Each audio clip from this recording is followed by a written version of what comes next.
Look at me. I am the captain now. Navigator, helmsman, gunnery officer, you are all relieved. Pipe this to the loudspeakers.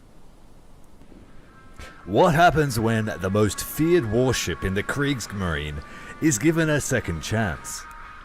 Let me tell you about this ship. June 1935, Wilhelmshaven dockyard. The keel of a new kind of warship is laid down, one that the Treaty of Versailles had specifically tried to prevent from ever existing. She was launched October 1936, commissioned January 1939. 32,000 tons of Kriegsmarine steel, 9 28cm guns in 3 triple turrets, a turtleback armor scheme, 12.5 inches of belt armor, and a top speed of 31 knots.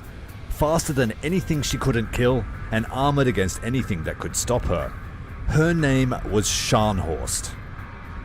She was not simply a warship. She was a doctrine.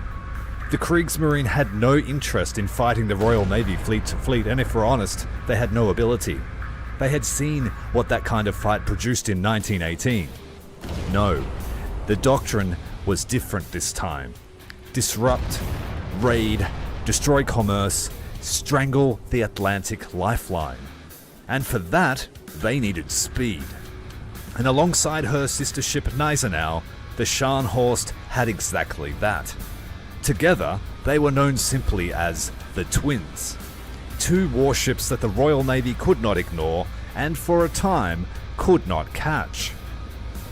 November 1939, her first operational sortie, she encountered HMS Rawalpindi, an armed merchant cruiser. The engagement lasted just 14 minutes.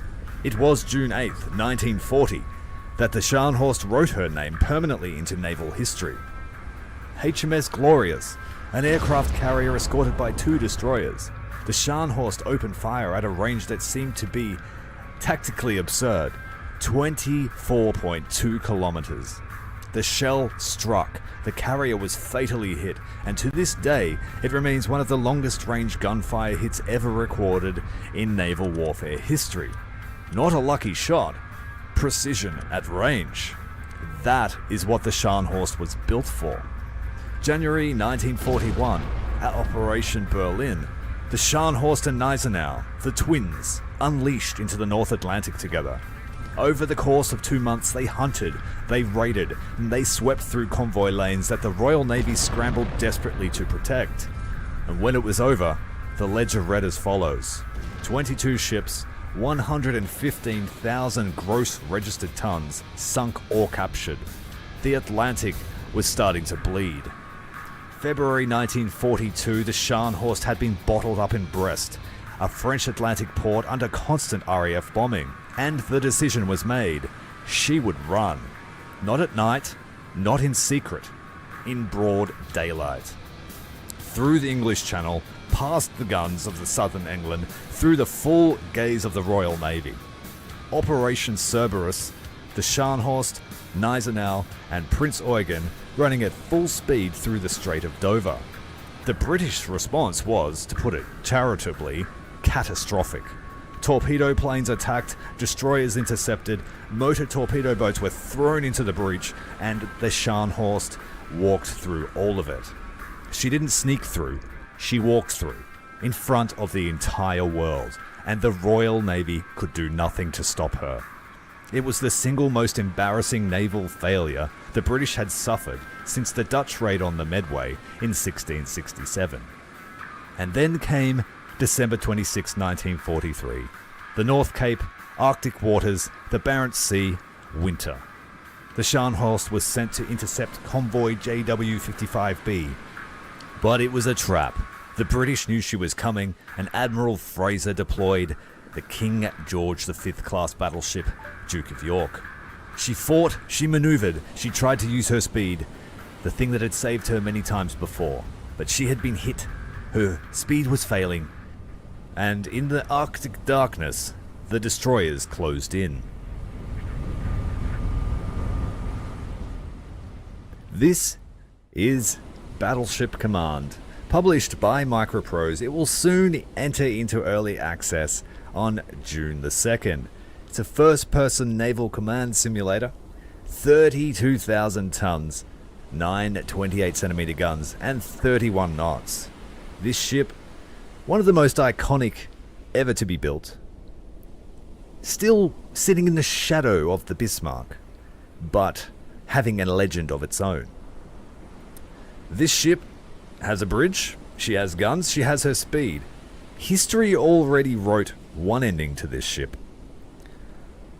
Can we make it have another? Would you like to know more? Make sure you hit the subscribe button, hit the like button as we get into our live coverage of Battleship Command and explore the ship, its features, and see if this game really is for you. My name is Ty. I have a profound love for naval content. If you enjoy that too, follow along with me.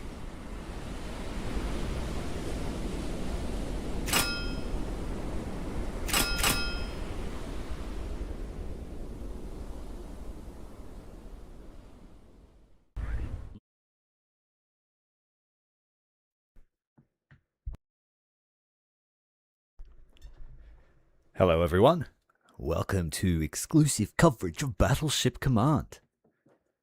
Been truly blessed by the Admiralty and being given command, given the helm of quite a formidable battleship. We're going to have a look at what the early access entails. There is no campaign, there is no patrols, at least in my version, but we have a few missions, 3 of which are to teach you how to control the ship, maneuvers, gunnery orders, and a fire director station. And then there are six scenarios of differing types. The game also has a mission editor. I have not tried it yet, but it seems to be pretty interesting in that you can set up different convoys and all sorts of stuff. If I knew how to get out of it, that would be great. That was not the one I was looking for. The quick scenario is the one that I did have a good look at. This one lets you set up a basic skirmish, I guess. Time of day, we can add dynamic traffic, you can set the sea region, any weather events, or you can set it to be dynamic. You can add in different objectives. You can save templates for scenarios, for ones that work for you and ones that you want to save. And then you can add in various ships to different groups that would be in the combat zone. With the Axis ships, it looks like we've got 1934 destroyers, the auxiliary cruisers, supply ships, some torpedo boats. Torpedo boats being a liberal word. If you're thinking of the Pacific Theatre, it's a very different thing. But for the Germans, that was a torpedo boat. Got the Graf Spee, which has the same guns as Scharnhorst, 11-inch guns, 28 centimeters. Prince Eugen, Admiral Hipper-class cruiser. The Scharnhorst herself. The Bismarck, the big brother. And Gneisenau, obviously, is a Scharnhorst class, but I'm not sure if it has a different model or any differing attributes. For the Allies, we've got the HMS Nelson, pretty imposing looking battleship with the 3 turrets on the front end of it. We've got the King George V class ship, HMS Hood, famously the one that was splattered by Bismarck, HMS Renown, HMS Kent, Tribal class destroyers, the Ark Royal, also famously hit by Scharnhorst herself, and a few of the merchant vessels that you can add into the groups that you want to fight.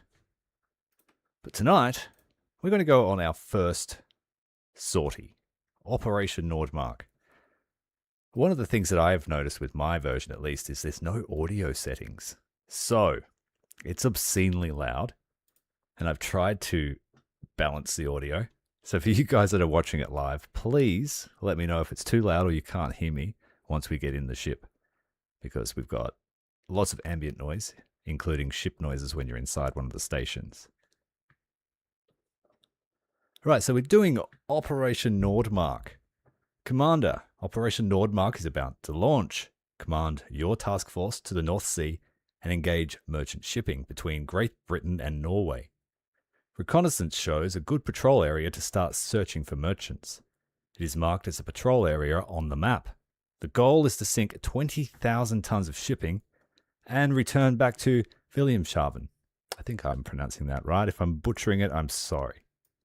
Good luck and good hunting, Commander. Start the single mission. Let's get behind the helm.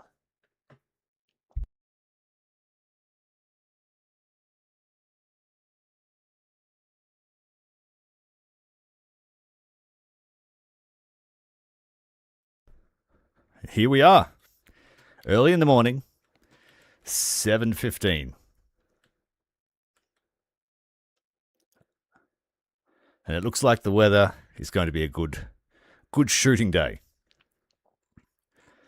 We also have a formation of other ships with us.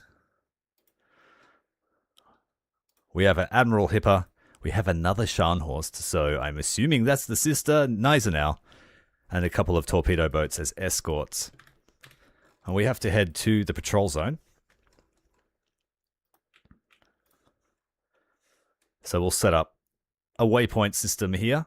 We want to go straight through the center, skirt the edges, and try and trap anything in the center, and then head our way out. If you want to delete them, you just press delete.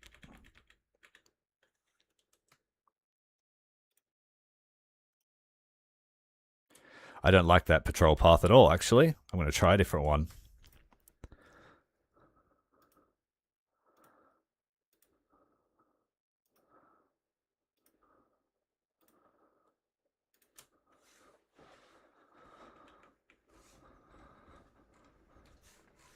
Alright, now that we have navigation underway, I will just set us to autopilot, follow the waypoints. We've got some level of control over our escort fleet as well. You can set them individual waypoints, doing it the same way that I just did. You can tell them to rejoin formation, follow the waypoints you set, engage a target that you might have spotted, tell them to stay in formation or hold fire. And this is where all of the contacts will show up. You've got your own fleet and then ships that have been sighted. If you click on the ship here, you'll be able to see information about its estimated distance, speed, heading, and you can designate it as a target, but be warned, if you click that, the gunners will start actively targeting and shooting. So don't shoot at friendlies. Alright, we've done the navigation-y bit. Let's get out and have a look at our new ship. Can't quite see over the ledge there, down onto the bow.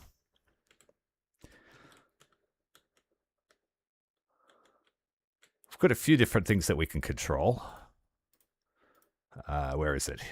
Here we go. You can turn on the searchlights. Any game with searchlights on a ship has my vote.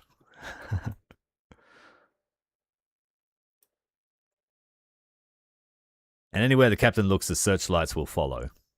Quite advanced technology. Of course, if you want to stay hidden, don't have them on. It reminds you of Task Force 1942. I'd never played that game. Alright, let's do a quick tour. Let's head up a few decks.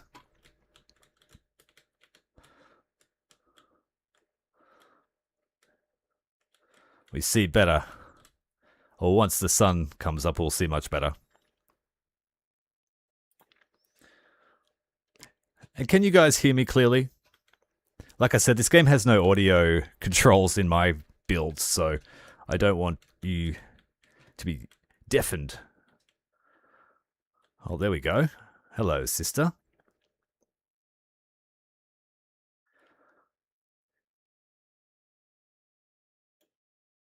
What are you doing there, crossing behind?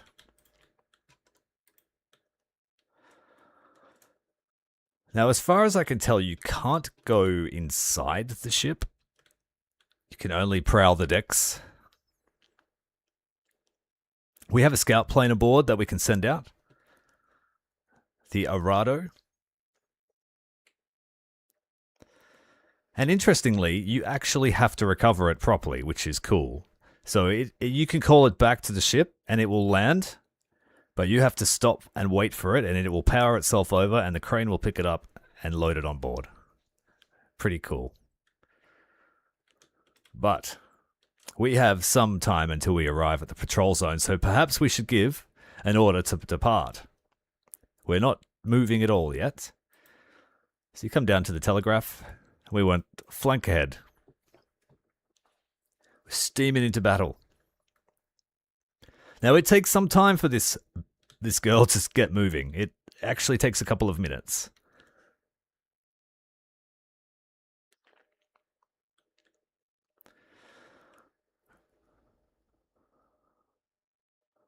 Go and have a look at the bow.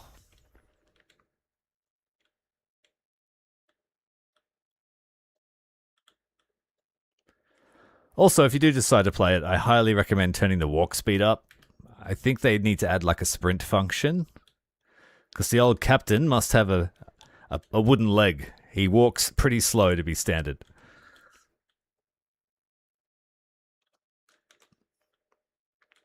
Here we are.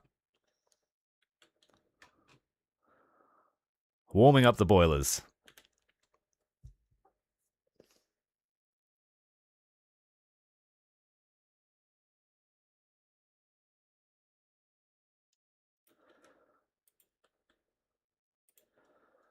Okay, while we're waiting for her to warm up and get moving,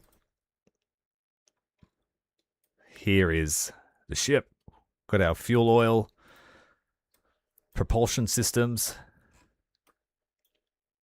Be able to see how the ship is operating. Starboard engine throttle is a bit low, so is the port. Not quite at full operating RPM.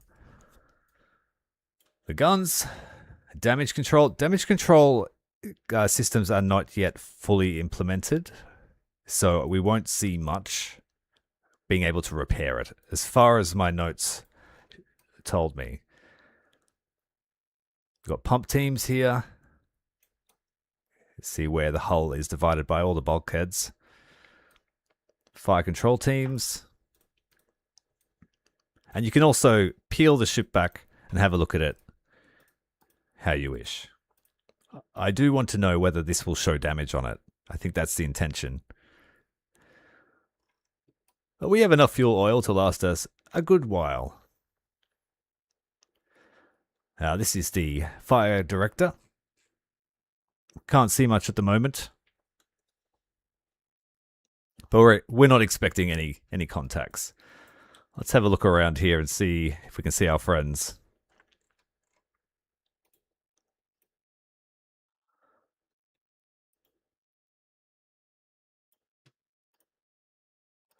And you can view from all of the fire directors around the ship.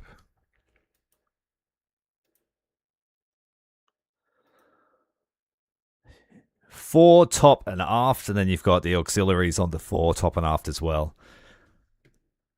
Now we actually have guns locked and loaded, ready to go. So we do not want to do that. Turn that off.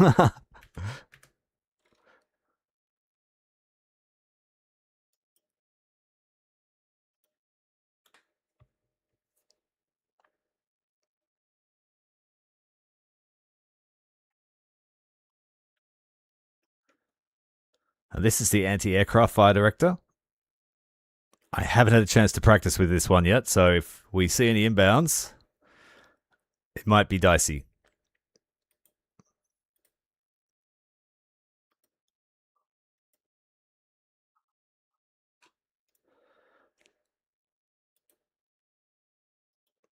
But it sounds like we are underway. Up to 30 knots. Got a bit of a rattle going on.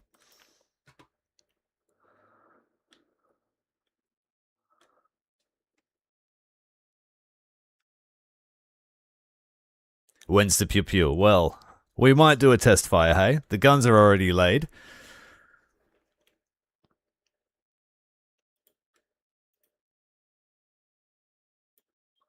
Let's just make sure we know where our allies are. Okay.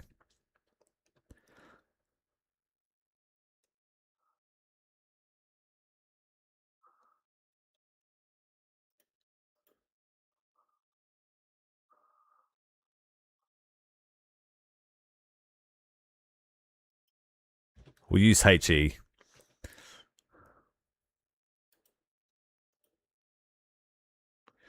All right, we are ready.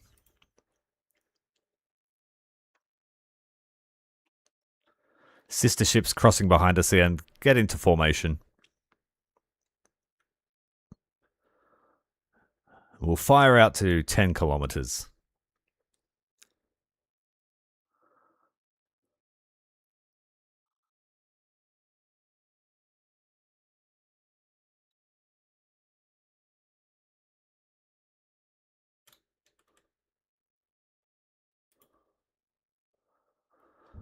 So we've got turret A, B, and C, all of them trained on the target.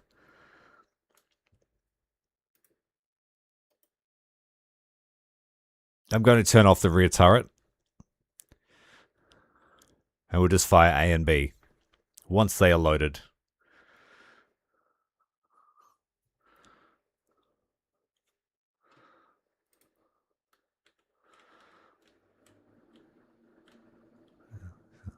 So the turrets are loading up.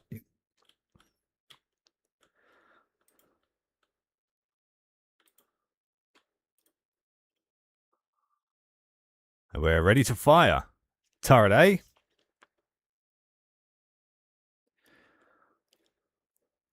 Turret B.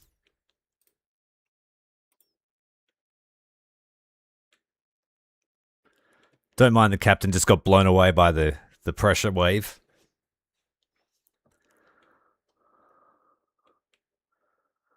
And you can also control all the secondaries from that same fire director window. But the secondaries are down here.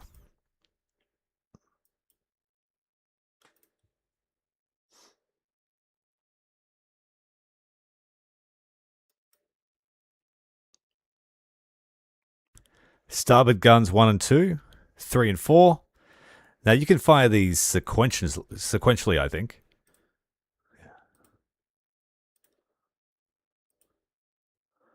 Or a full salvo with this button.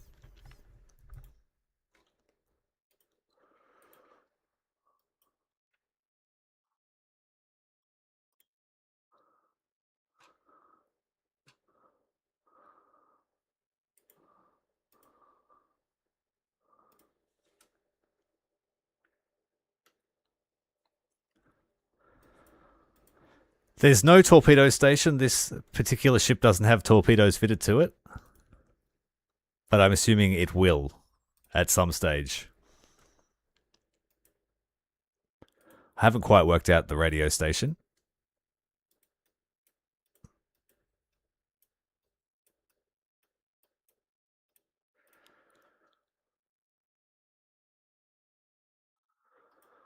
All right, let's get up onto the bridge. The sun is coming up.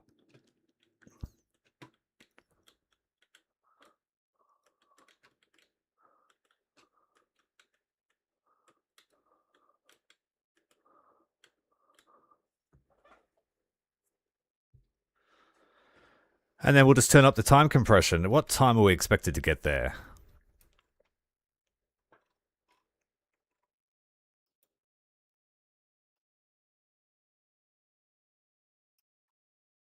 Not long. 2 hours. Fortunately, we have the magic of time compression.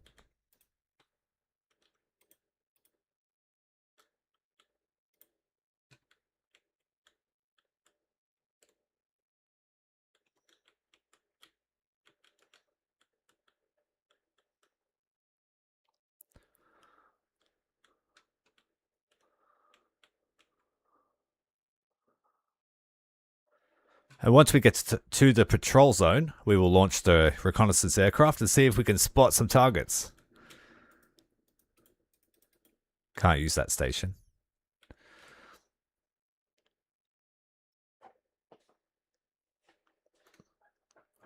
Let's go. Speed it up. Whoa. Took a moment for it to kick in.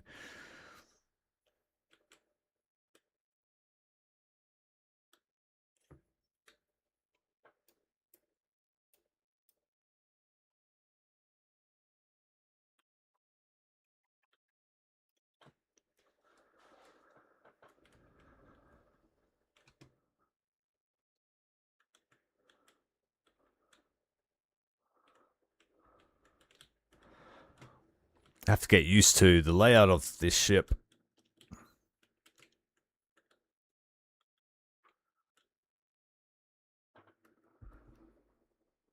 It is a big boat. A giant fishing boat.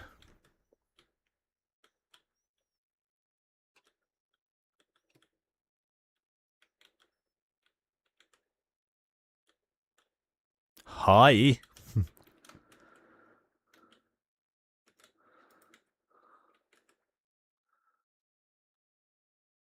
Plenty of targets.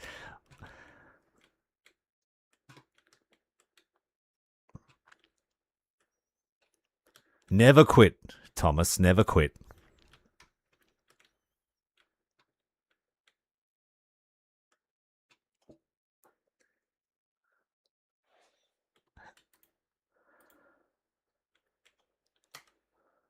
I think we can push it up to 32 times when there are no hostiles or merchants around.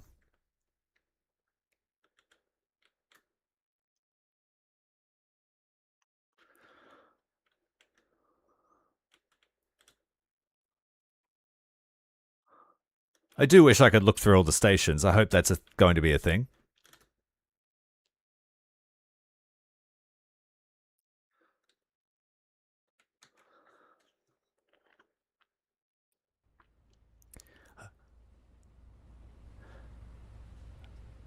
So, it's super quiet because the game is super loud and there's no audio controls. So I kept it low and I asked everyone to tell me when it's loud enough. I was given this game to show you all by MicroProse. So I may be the first to get my hands on it. I couldn't tell you. I don't usually really watch anyone else.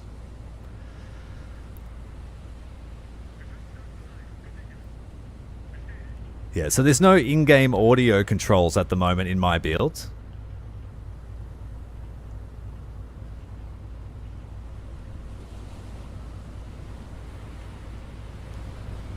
So rather than blow all of your ears off, I decided that I would scale it up and you let me know when it's good for you.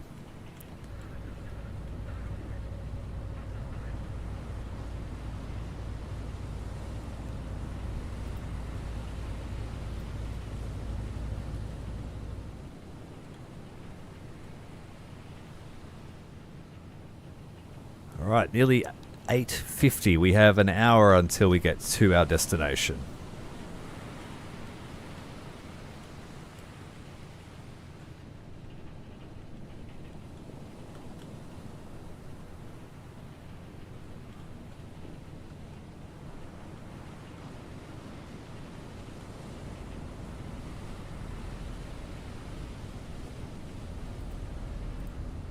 So the game will come out into early access on, I believe, June the 2nd.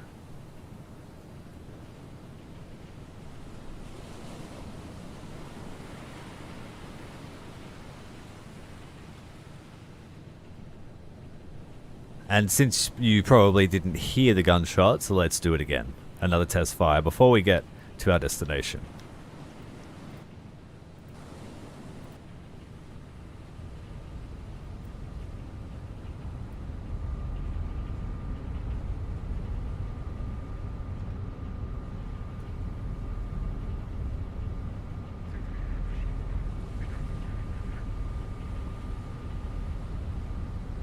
Oh, awesome. No worries. Good.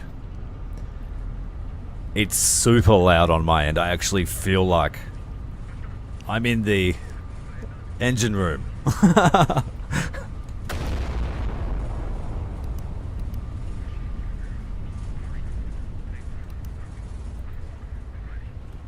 And I have really high hopes for this title because it's been a while since I've played a decent one that lets me get behind the helm and let me deal with all the nitty-gritty tasks.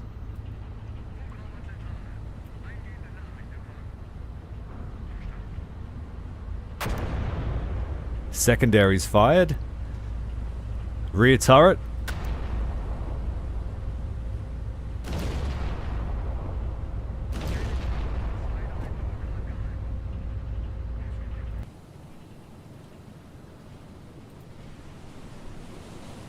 And splashing down. Alright, let's have a look at the map. Where are we? We're about to enter the patrol zone.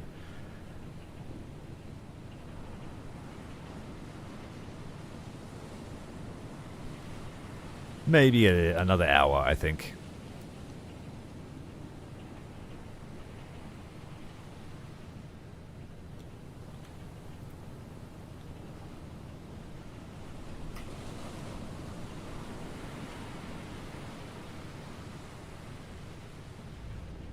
Can you see anything?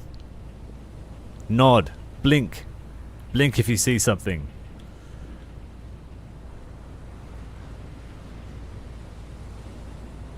And let's straighten up those guns.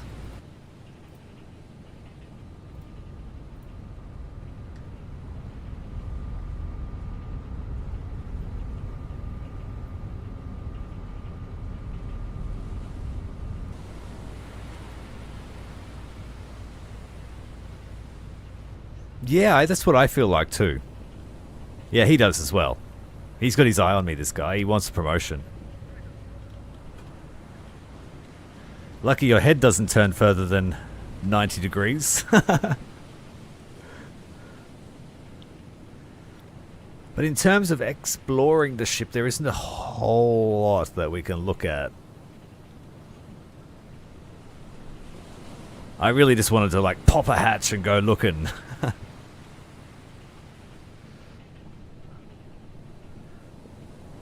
And I keep choosing the wrong deck to go down. There's the gangway. Hello.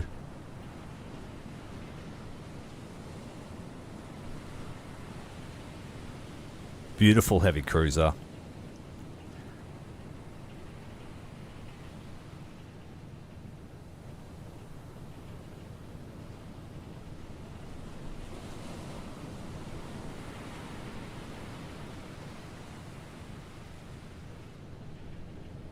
Let me man a 20 mil.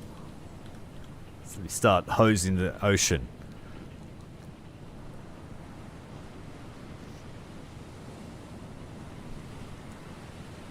So the goal tonight is to complete this operation, maybe another, within say 2 hours. Let's see what we can achieve. If you've got any questions or if there's anything you want to look at, let me know.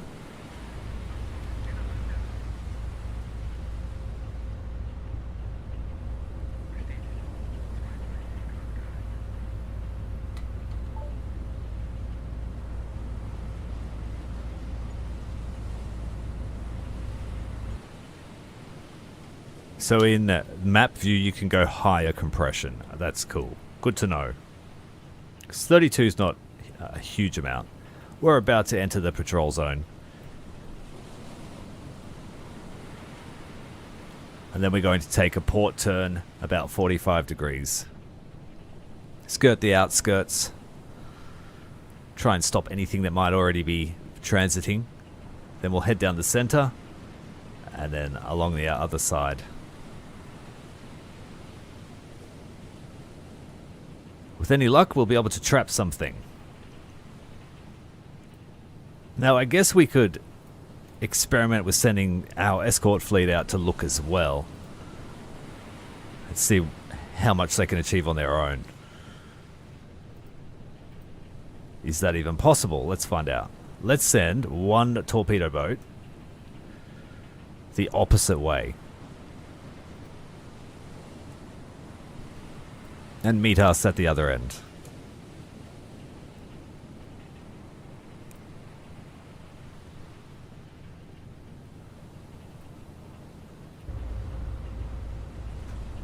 If we get some level of fleet control that works, I'll be pretty happy. Be an actual flagship admiral.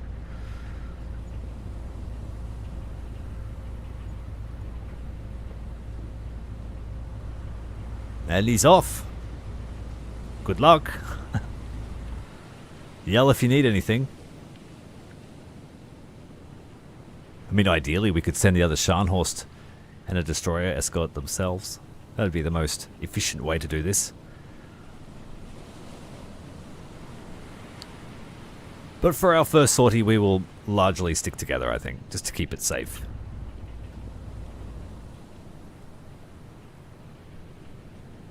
I doubt we're expecting anything really dangerous. Alright, we've reached the patrol area. First thing we'll do is launch a scout plane.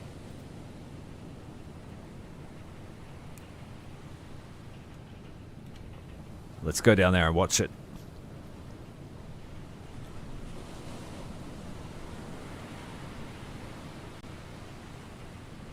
Oh, I keep falling for that trap. This deck is like a half deck. We don't want this deck. Gonna be late for the takeoff now.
The scout plane is the Arado 196.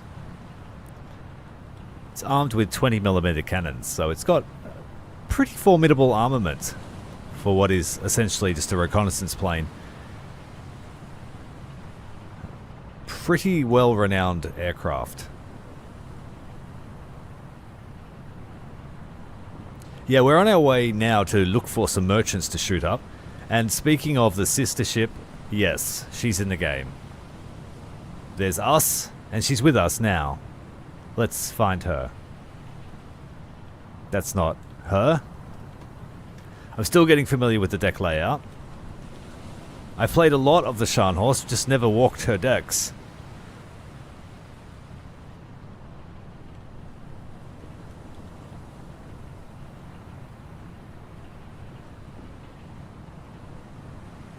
There she is. Spotted.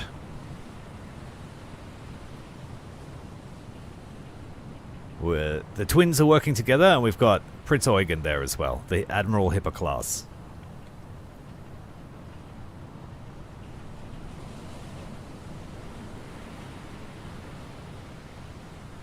Okay, the aircraft is up. Let's give it some orders so it doesn't just circle us. We'll go with that destroyer.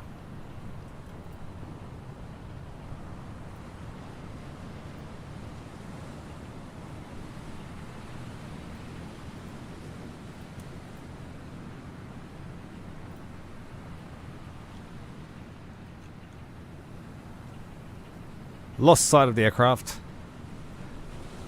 I think he flew over us.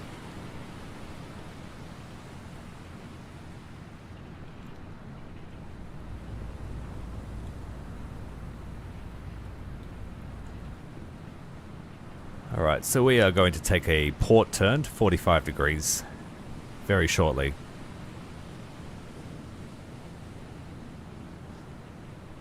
Yeah, don't go near the River Plate, he says. I would agree. Let's turn up the pressure. Scout plane's off. Destroyer's off too. Only doing 15 knots. Can I order them to go faster than that?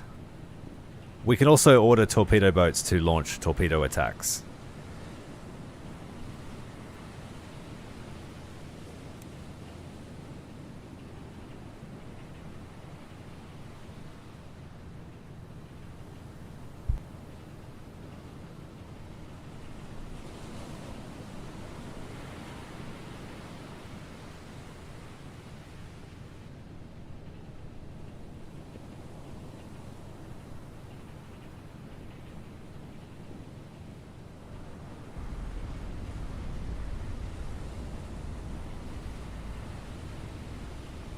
Alright, the recon plane has reported a contact at 9:55, which was a long time ago because I had time compression on. It looks like a warship. No, they're our ships. They're early reports. Okay, I'm freaking out over nothing.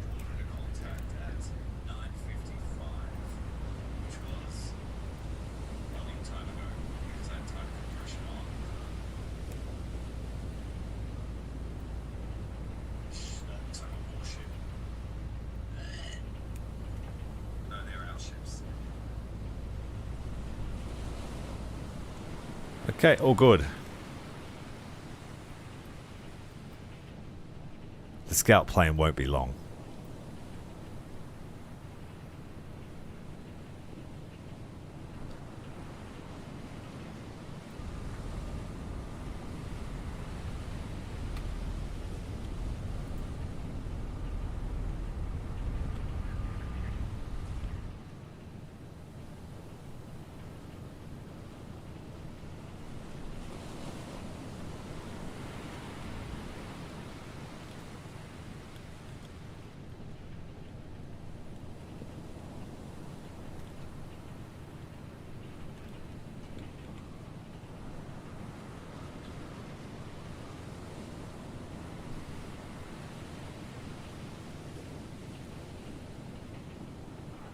I don't know if I'm hearing things, but I could have sworn I just heard an aircraft.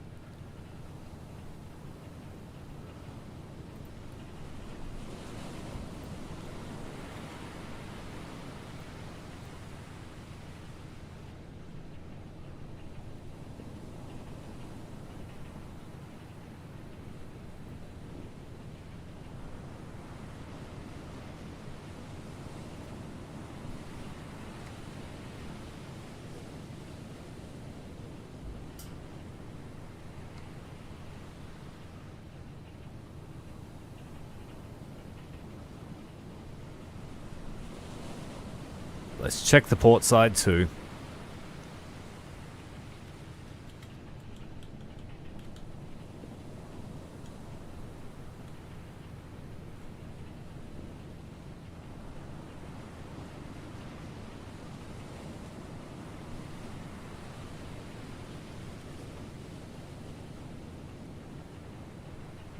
Yeah, I got PTSD or something. I keep hearing an aircraft.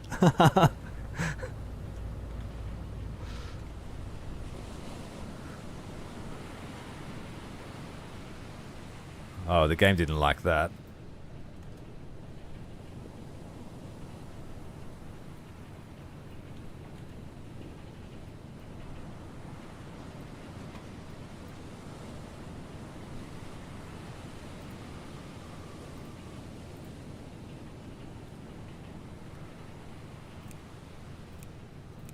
In the way of settings, it's pretty bare bones.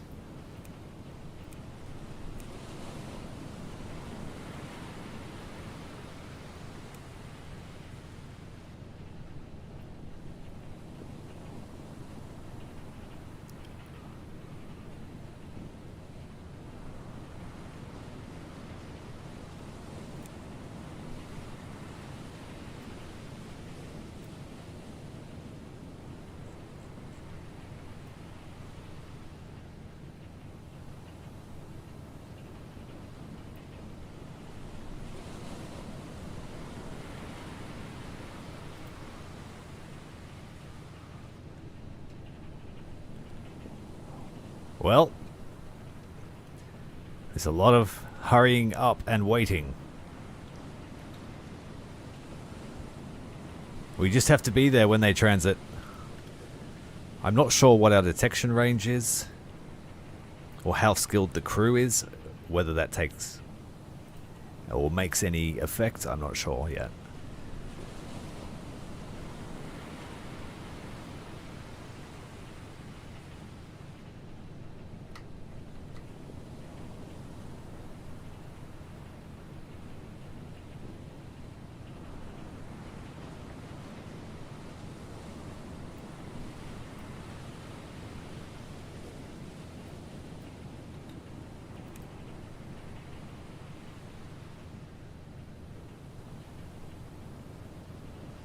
That's our ship.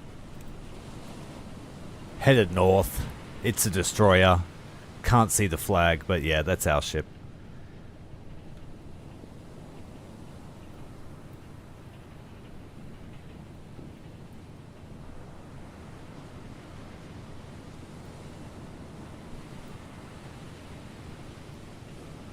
And the scout plane will be back soon. Maybe 5 minutes or so.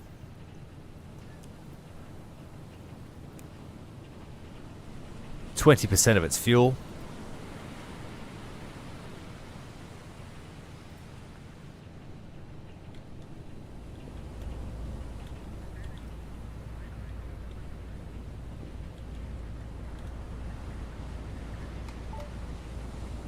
No time compression during combat. Are we fighting? What can we see?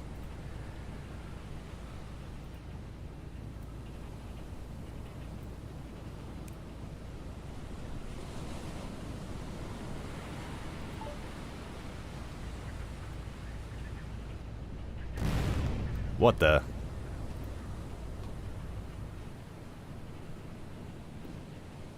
Who are you shooting at? Ship sighted. It looks like a merchant. At... What's the bearing?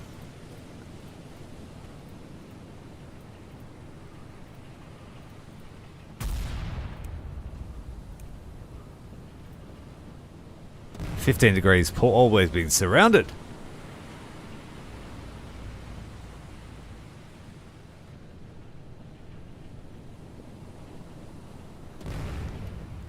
They've got better eyes than I do, that's for sure. What have we got here?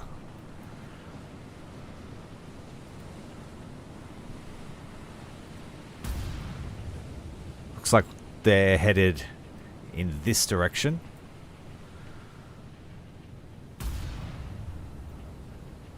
We're running at top speed, so they're going to run into us. I'll let the fleet shoot, and we'll try and range them.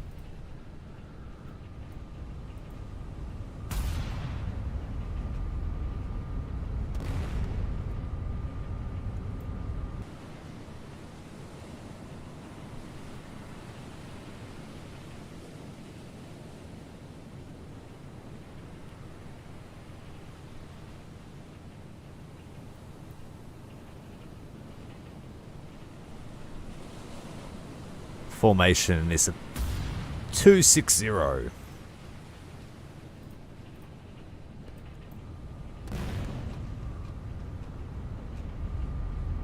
Wait, that didn't work.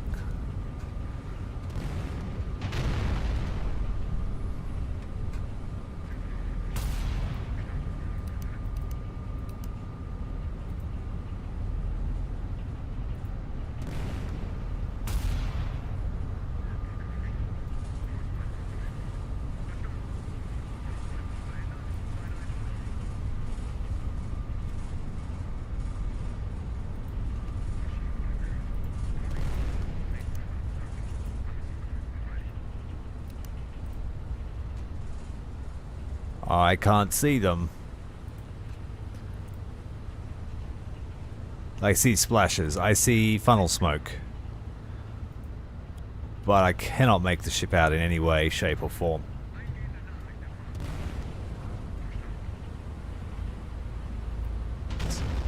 It's right there.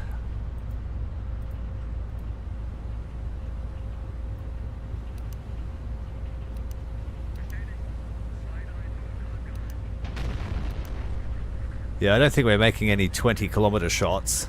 I can't see anything. Visibility is poor. What we will do, though, is we'll get the crew to range it.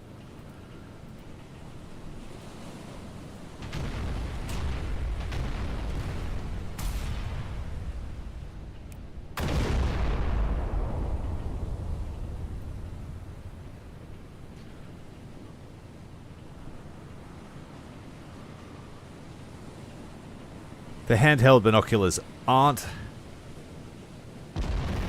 as good.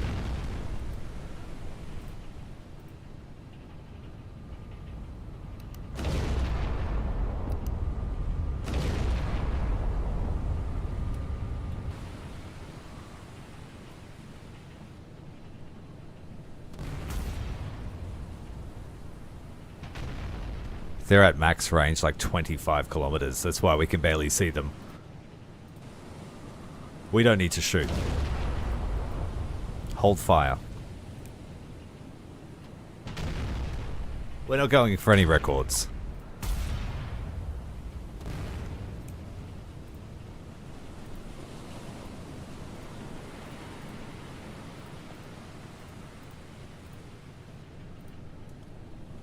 So we're going to cancel all of our waypoints now that we have contacts.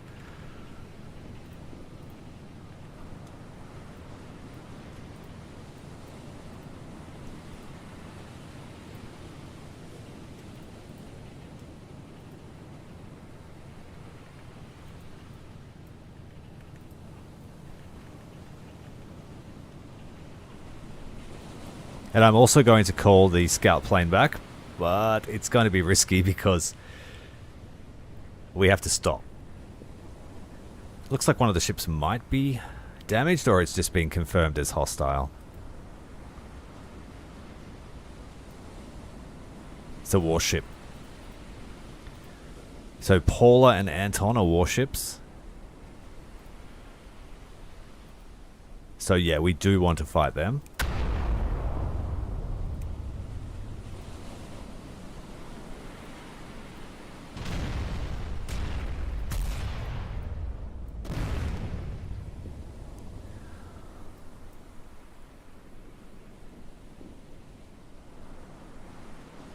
Need a little bit more zoom on the map.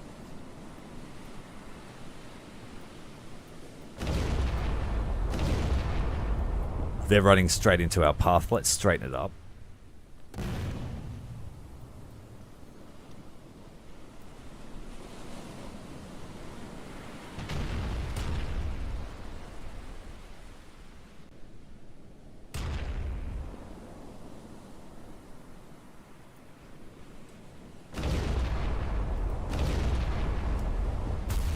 I need a pencil. I need to draw on my maps. Please, let me draw. I want to plot and estimate where we can intercept them. That sounds like something splashed close to us. Yeah, sure.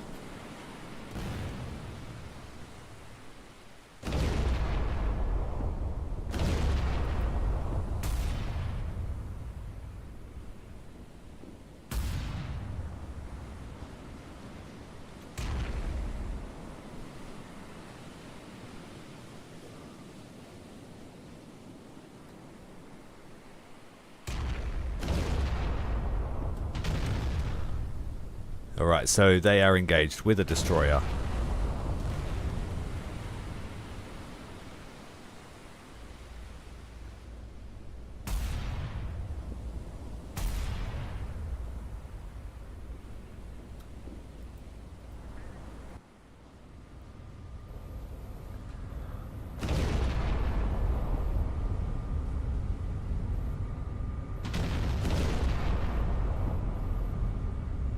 We're in the anti-air station. I just wanted to see how far we could see.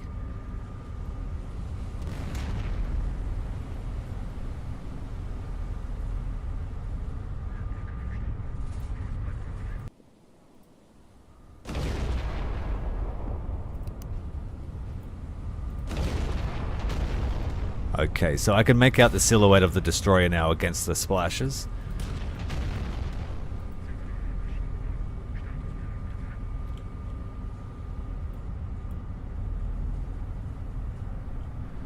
So what we'll do, we'll switch to manual.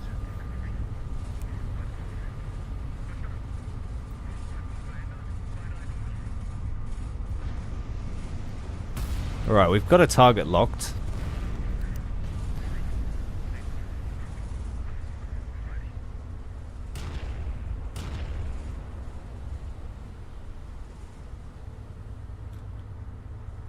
There's no hope of doing a stereoscopic range here. I can't even see the other silhouette.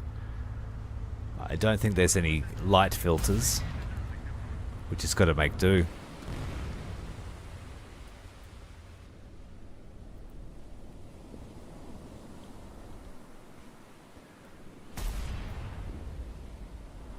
Why are we stopped dead?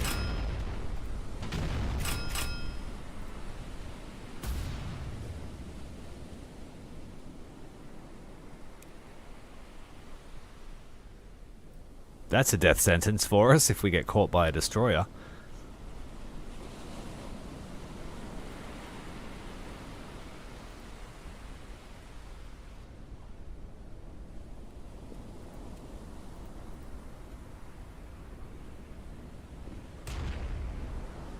They're still 20 kilometers away.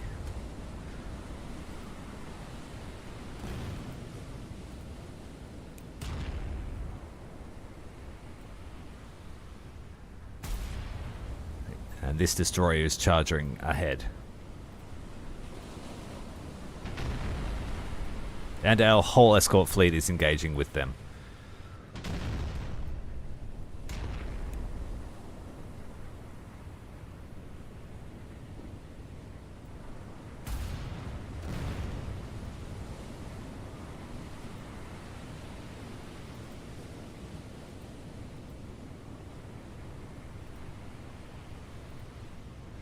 And that's the other destroyer there.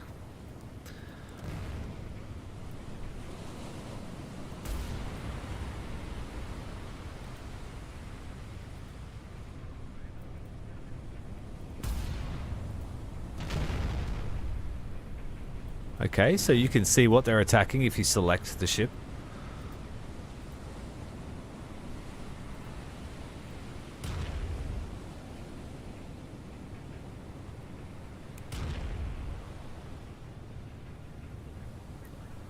So we're turning into this formation now to engage them directly.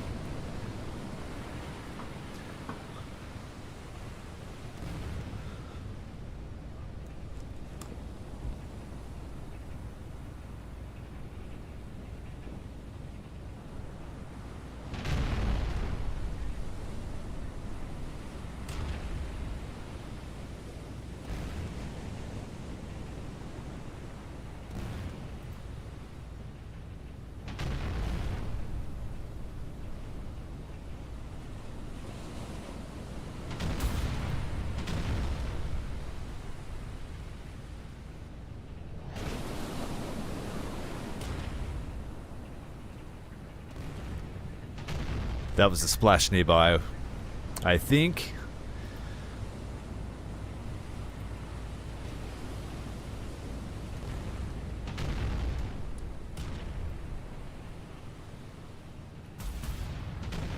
This destroyer is coming right for us.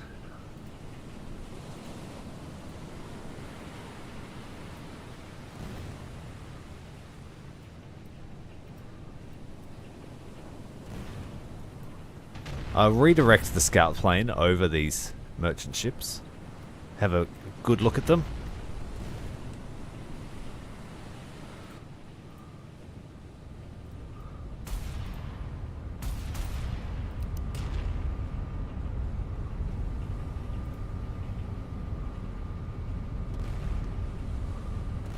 There she is, sighted.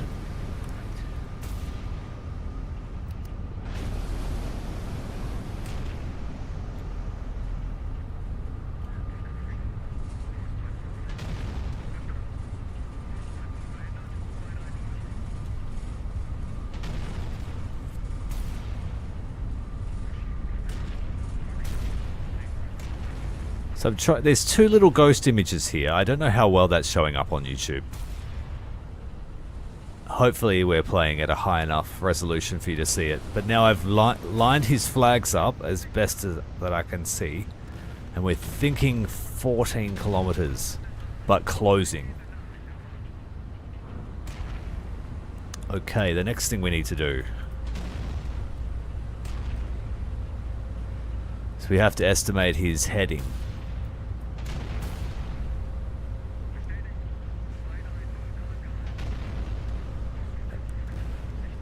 I'm going to assume he's heading towards us slightly.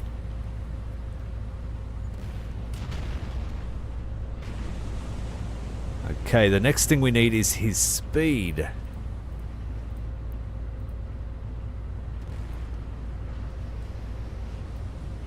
Four degrees off the port bow. Yes, that's our target.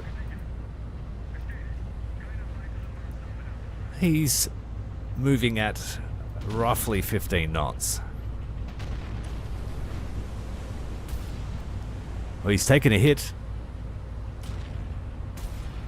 Target range is set. Target speed is set. Target heading is set. I think we're good to fire. We've got HE.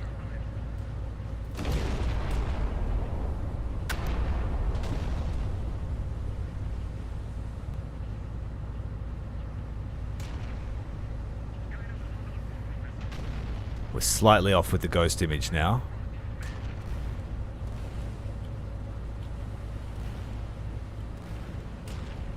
Pretty sure those are our splashdowns and they looked good. So let's aim a little bit further in front. I don't have any sense of flight time, which I think we need. We need some kind of flight time. Or I need to know how fast the shells are.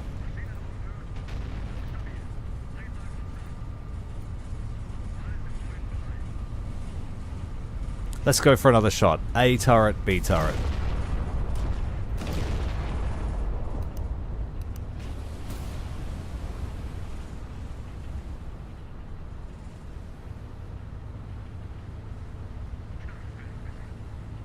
I think they were our shots, straddling the target. Let's make it easier on ourselves.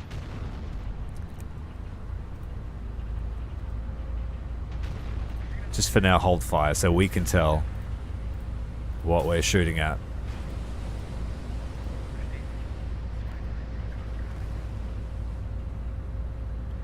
Looks like it might be sinking already.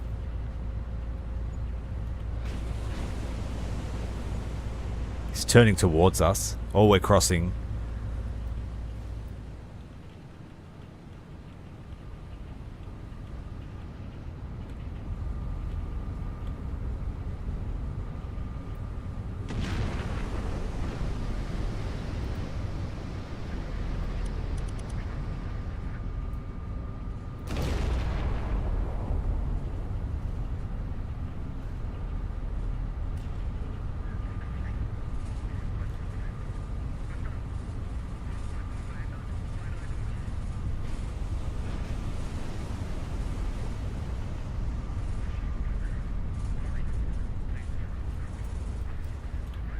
He's turning right through us.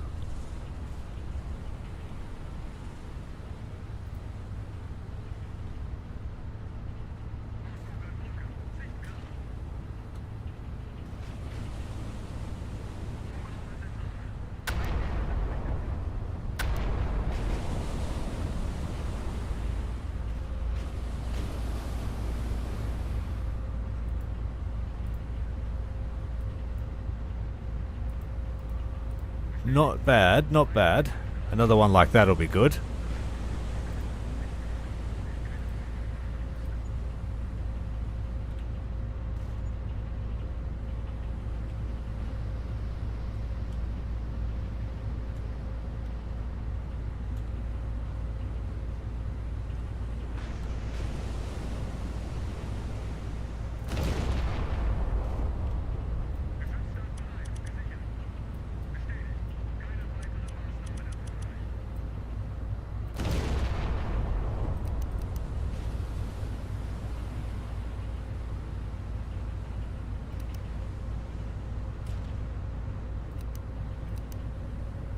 Oh, we're way off on that shot.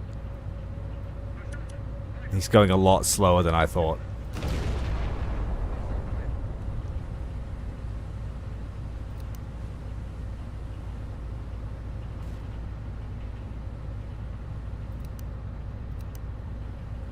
It's a bit better.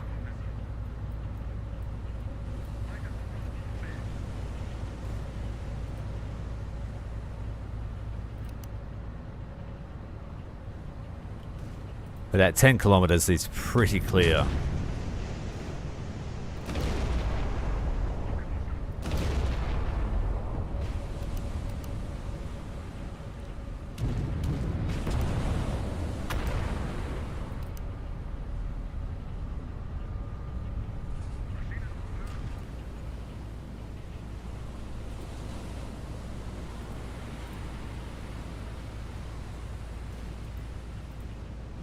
Alright, now we need to stop following him.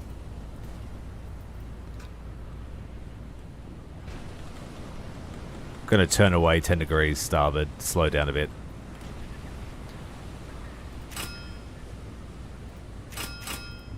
It's gonna ruin our gunnery, but that's fine.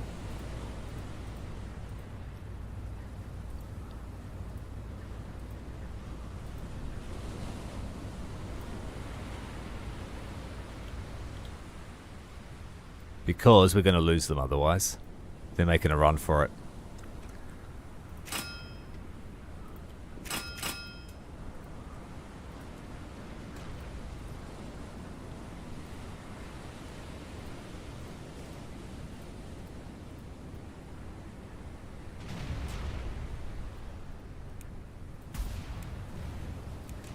I'll order all the other ships back into formation. We need to run these merchants down.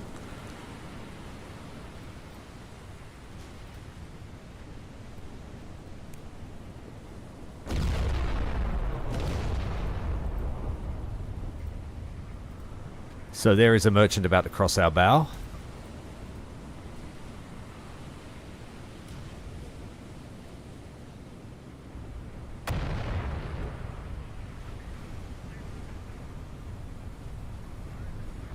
It's a juicy target.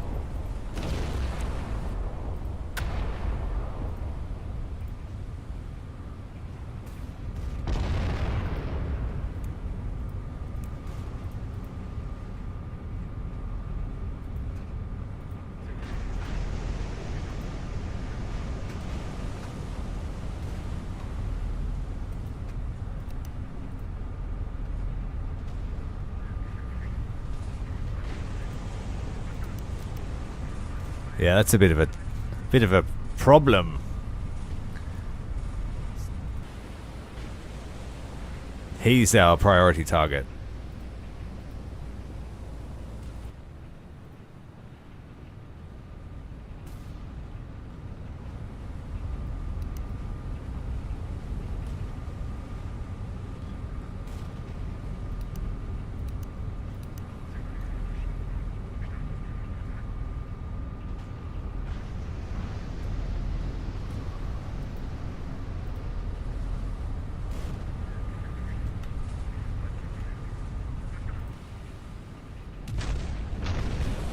I think that was a hit.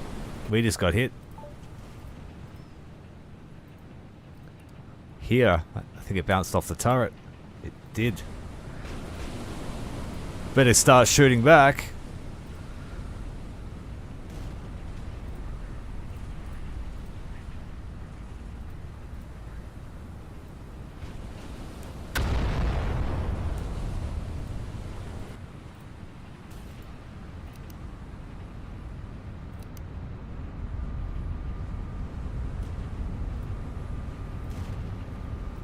Go broadside to him, bring all guns to bear. Holding broadside towards Zacharias 5-2. I'm just going to rely on the gunnery team to do it. Too inexperienced at the moment.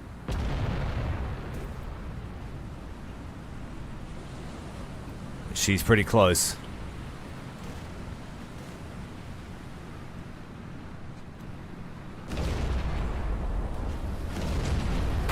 Got a hard over here turn, 25 degrees starboard.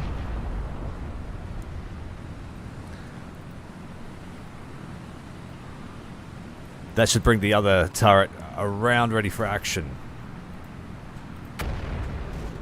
And we've had big hits here. I believe it's a county class.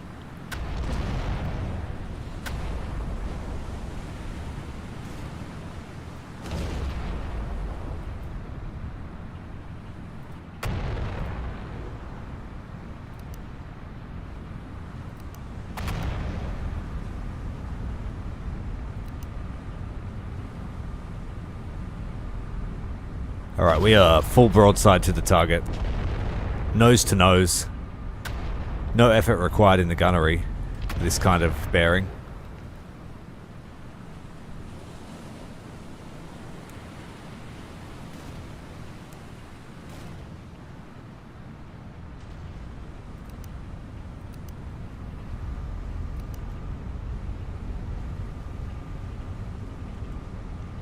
It's turning through us.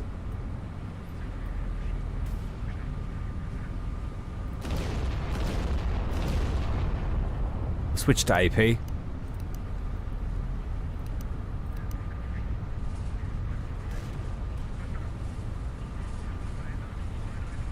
little bit short, let's go long, 200 meters.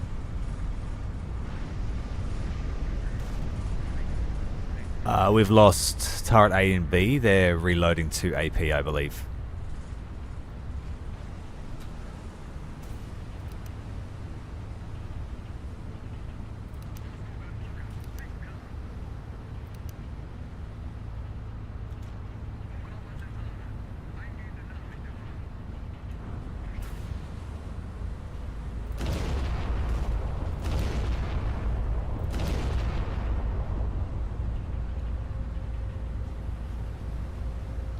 The ship is not holding broadside. What are you doing? You're turning past broadside. What are you doing?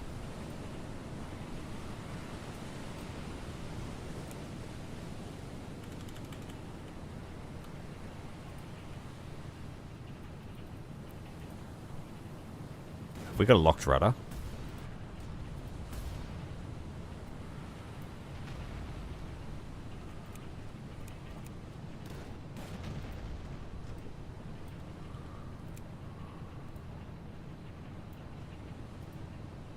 Rudder's fine. Weapons, we've lost a secondary turret. Disabled. For whatever reason, my rudder is not responding.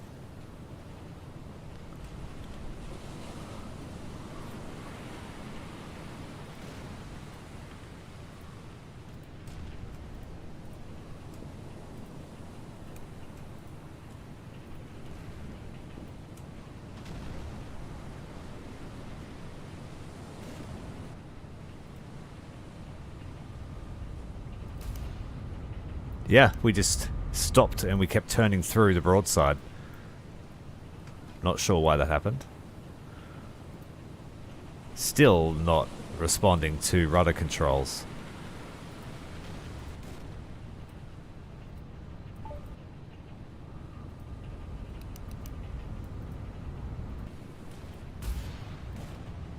Are we? Oh, we got some flooding happening. Is that what I'm seeing?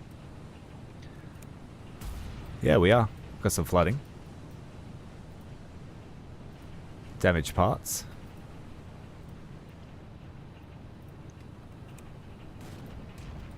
Starboard hull 13. Ah, very cool.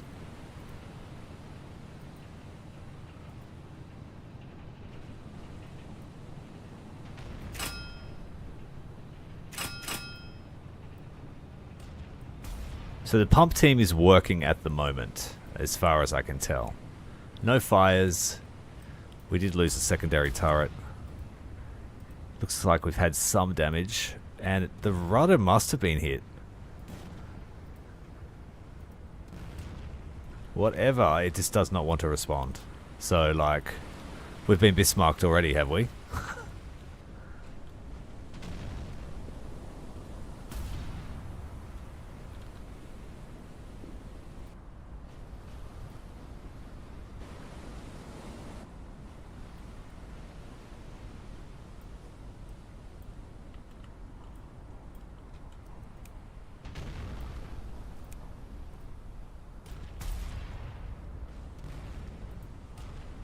Yeah, it's jammed. The rudder is jammed. It's only just shown up now. But how do you fix that? I don't think you can. They didn't have damage control. Well, we're game over for the Germans. We got taken down by a cruiser, or we might have even been hit by a torpedo. I don't know. But whatever it was, they've jammed our rudder, and I don't know if I can fix that. So we just got to open fire on this guy. Screw him.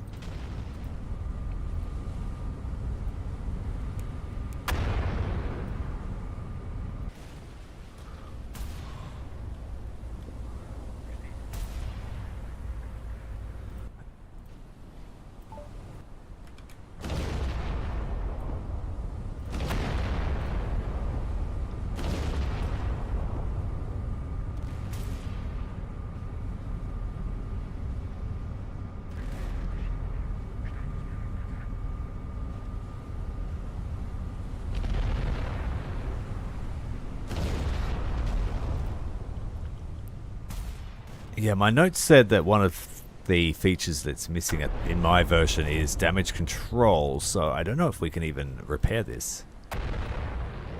Flooding is nearly filled that whole bulkhead.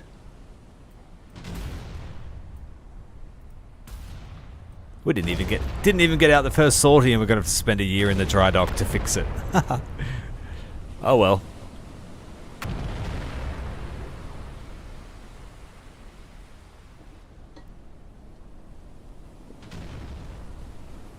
I mean, he's not having a good day either, but we're just stuck in a circular motion. I think we just stopped dead.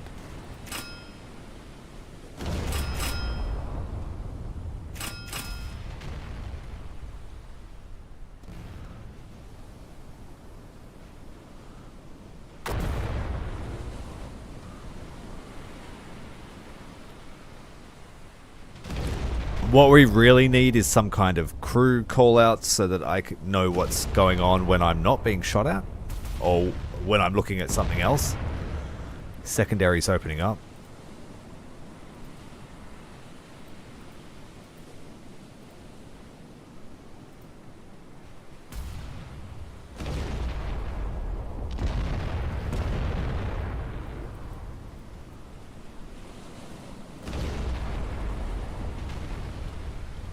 And what can you do about a jammed rudder besides pray?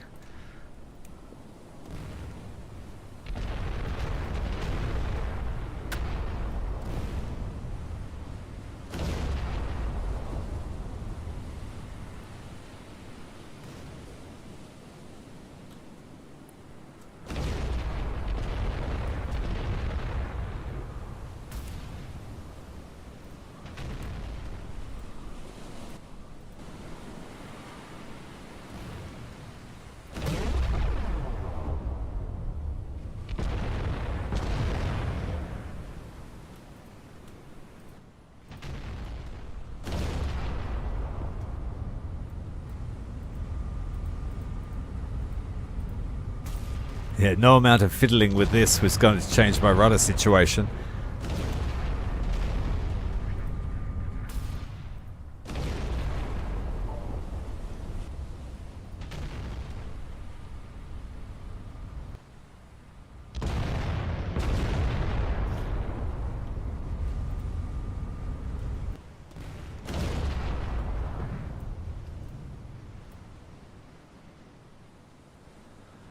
That's coming later. But there are ghosts in the machine. And they are doing serious damage to our ship. The rudder is broken. History is repeating itself.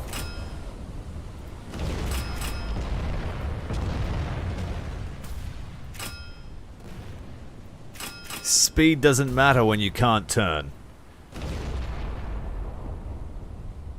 I think we just start taking out our scorn on these other... Shoot them.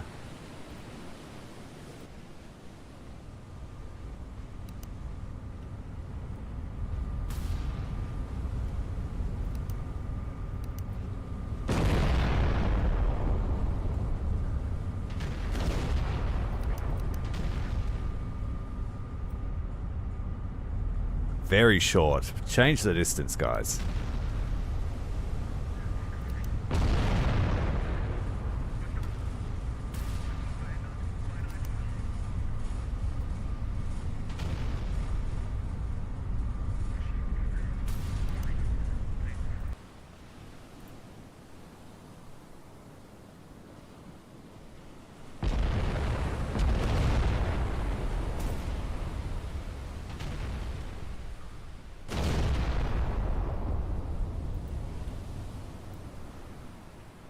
Looks like we made a hit on this merchant.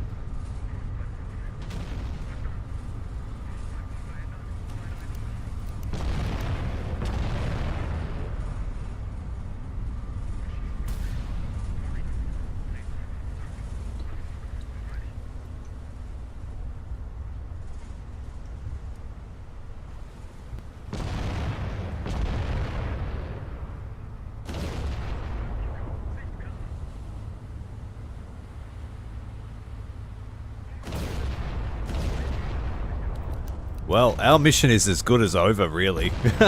We can't go anywhere unless the other ships can come and repair us.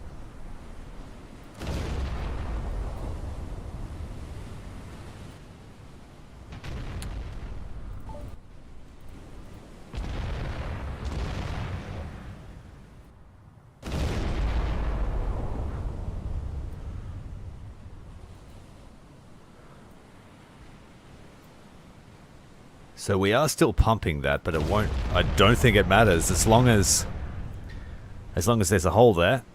The pumps will have to stay on for good.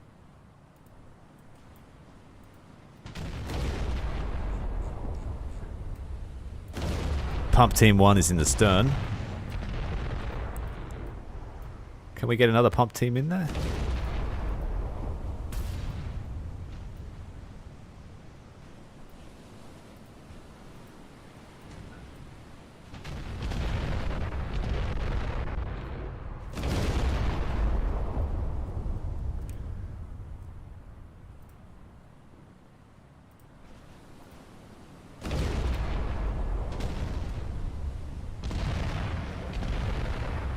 We've got fouling and wear on the barrels as well.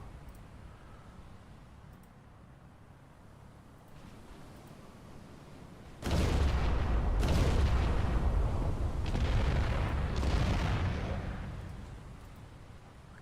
think we need to give the guns a rest.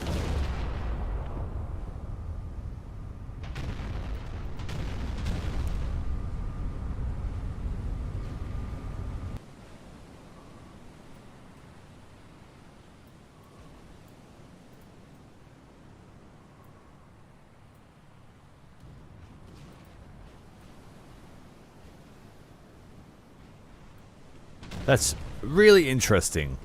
I wish I could affect it somehow. Steam valves are all okay. Everything else is okay except for that flooded compartment. But yeah, it only takes one critical hit and the thing is just a floating artillery barge. And like, what are the chances? We take 2 hits and one of them's the rudder. Which means we were probably going too fast for their ranging and they hit us in the rear. Or we turned through it and they got us in the box. The steering box. Well, honestly, I think we're going to have to call it because we can't get away. And the guns are just being ruined by sitting here. I think the hit to the turret is probably where the fouling comes from, is that? Or just straight up dirty.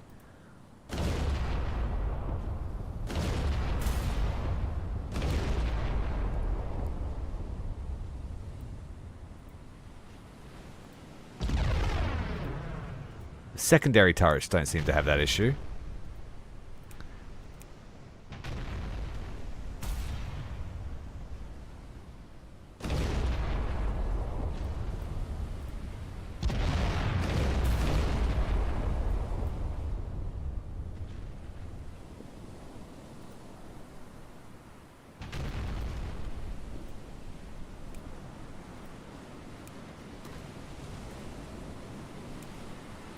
Alright, well technically we destroyed enough shipping to pass it, but we've been mission killed.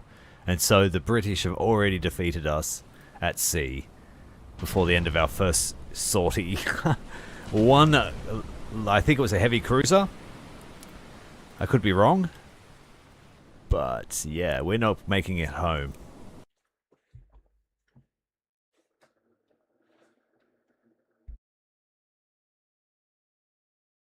So overall, there were 3 ships sunk, and I doubt I sunk them.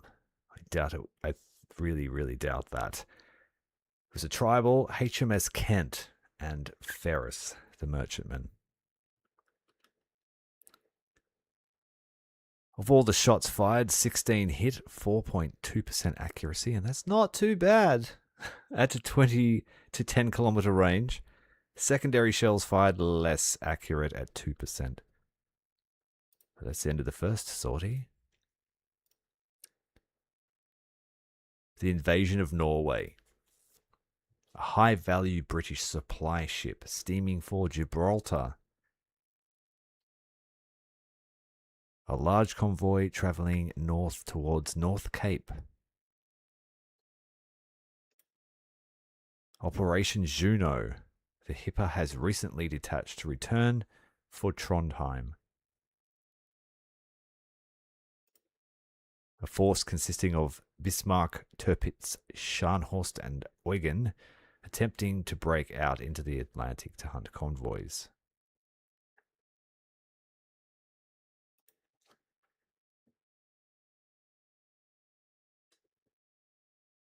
No. No, we couldn't have. Yeah, but in reality, yes, we could have. But the fleet control's pretty bare bones, or pretty minimalist at the moment. I honestly haven't looked at the roadmap or anything like that for this game. I like to keep myself in the dark about titles and just rip it up myself. And I think we'll go with the Wolf. A high-value British supply ship has been sighted steaming for Gibraltar. The Scharnhorst is perfectly positioned to charge in for an attack. Expect heavy units from the Royal Navy base in Gibraltar to be dispatched to meet the incoming supply ship. Be quick and efficient. When the supply ship has been sunk, travel to Madeira. Good luck and good hunting.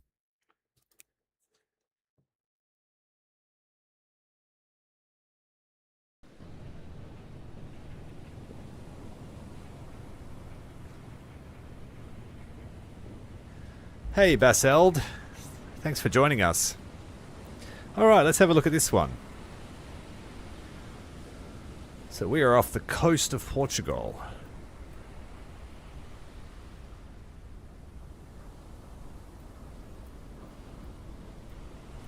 No doubt that's the danger zone. That's where the supply ship has to go. I guess we want to cut straight south. It's just us, is it? Just us today. No crutch. 356 kilometers.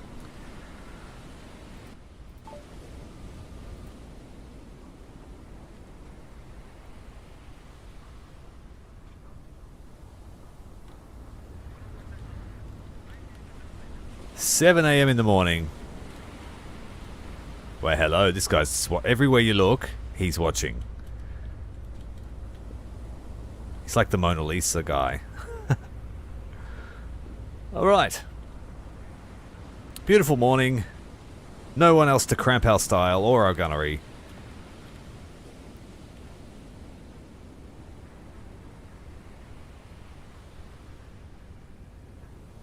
$7 hours till we get there? Is that what it's saying?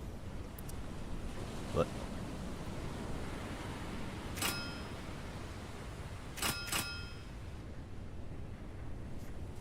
Yes, we have a scout plane. We have an Arado 196 on the back. Just a single plane.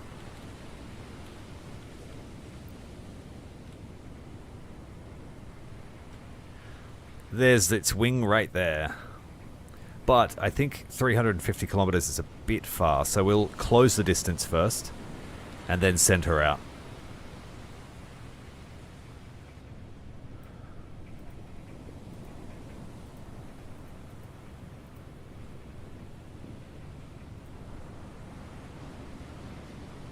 What the game needs is to also, if the crew detects something, it needs to drop out of time compression and tell me what's happening. Because I think we just sailed right into the middle of that merchant convoy.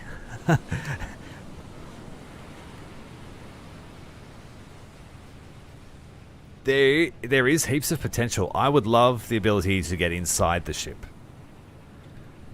I want to look around the decks.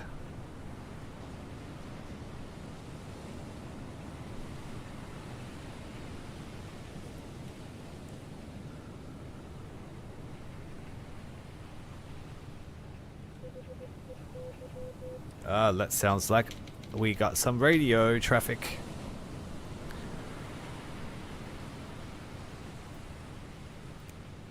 A heavy Royal Navy surface vessel has steamed out of port in Gibraltar, heading west at high speed.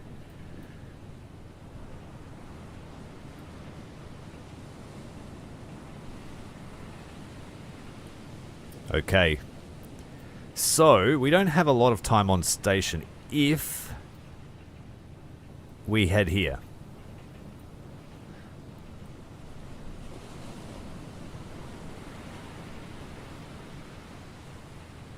They have to travel 320 kilometers as well.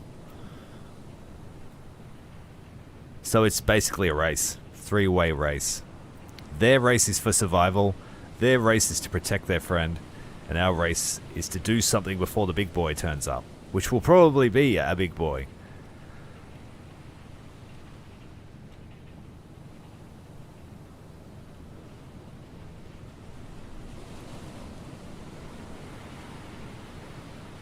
Are they planning on more ships? I couldn't tell you that. At the moment, I think it's solely focused on the Scharnhorst and her lifespan.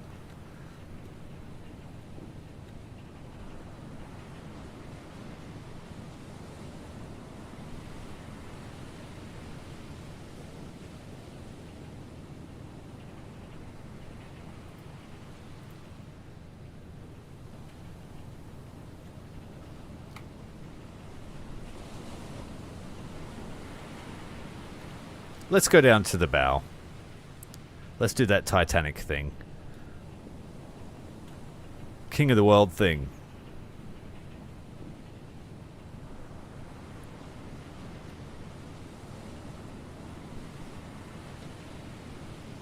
We're at 4 times compression.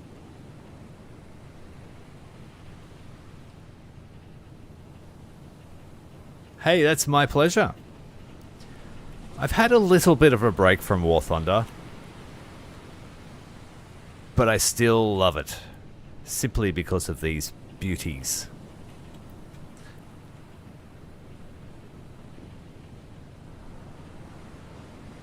But giving me another title to get out on the waves, I am super stoked.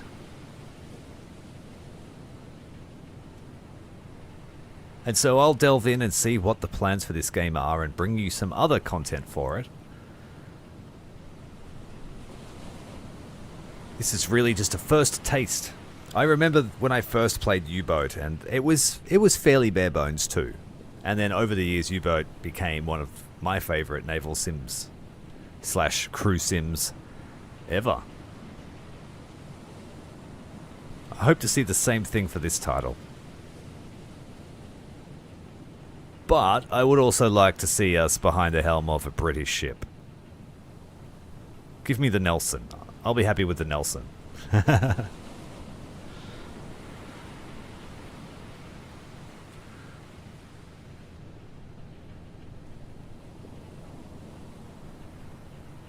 Yeah, I would love to see like a persistent campaign sort of thing where you just Hey, it's the first year of commissioning for the ship. Go out and cause some mischief. See how long you can survive for.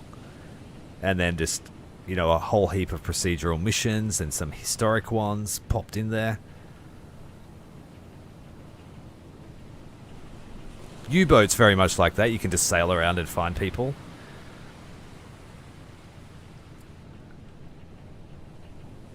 At the moment, you're able to make your own sort of single scenarios as well. So if you want to throw Scharnhorst up against 50 battleships or so, I guess you could try that. Look what happened to us with one cruiser, so I don't know.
No, I haven't seen Ocean Liner Design's game. Has he made a game?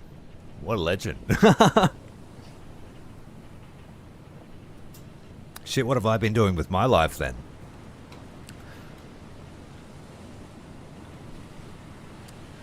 I was just posting a link to the stream and other places to see if we can drag some more people in before we finish up. We still have 300 kilometers to go. So we'll speed up 64 times and just zoom there. So we kind of need a lot of things to do while we're traveling. We need to be able to look at inside hatches. We need to be able to go, hey, why is that not clean? And then order a dude to clean it up. We need a bunch of officers that we can groom to be excellent fighting men.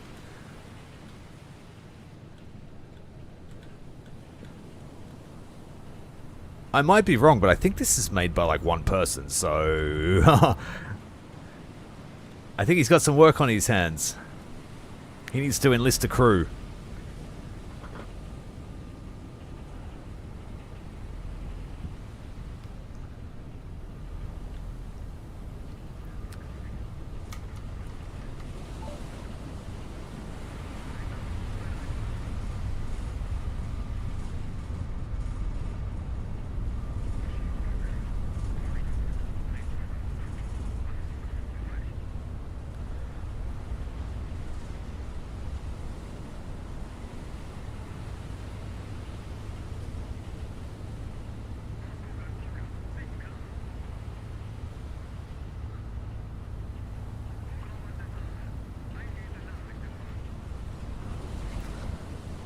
And my build desperately needs audio options because I am going to be deaf by the end of this stream.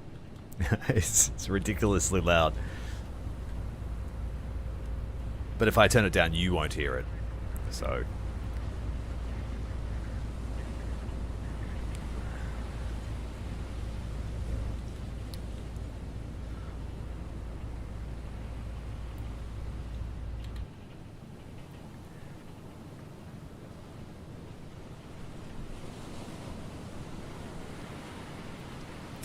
And to answer your question, Bess, we had our rudder destroyed. And so we killed a merchant and I called it a day. Because there's no damage control yet. So I couldn't fix it. One and done. The Scharnhorst, the most expensive way to kill a single merchant ship ever.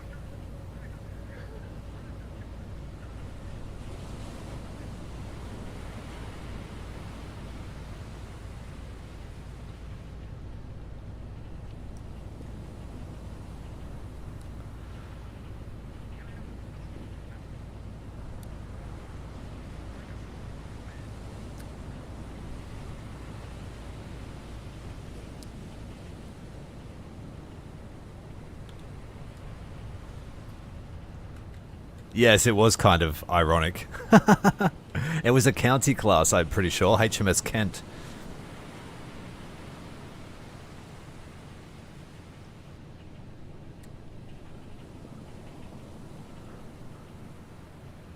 I thought I was fighting destroyers, and then all of a sudden there was a county class at 10 kilometers off the port bow. And then somehow we took a rudder hit. Must have been when I went broadside to her. Silly thing to do. And we also lost one of our secondary turrets. But we blasted her to hell, and then the merchant she was accompanying.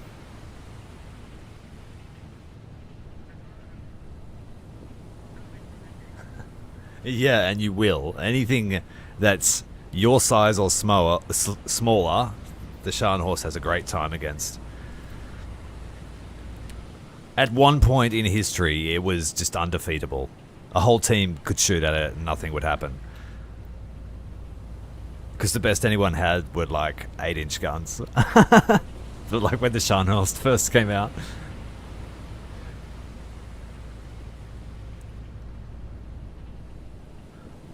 Your only hope were torpedoes. But then it would just do that to you as well.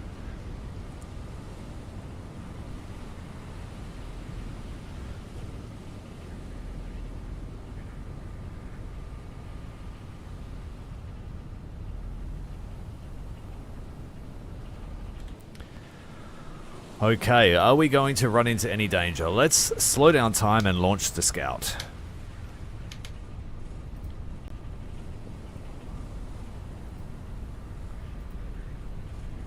How do I do that again? Here we go. Recon plane. Launch, please.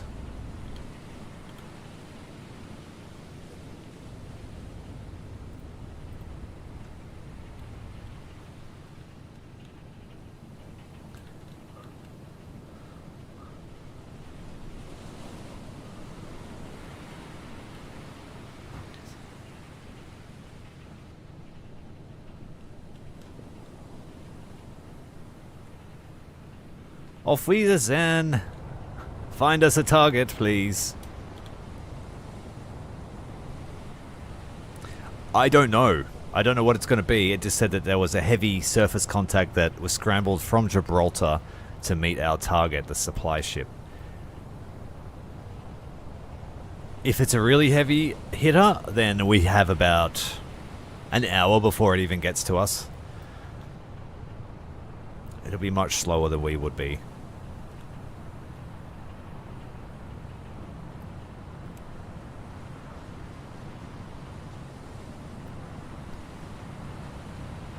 We missed the launch, but that's okay. We saw it before.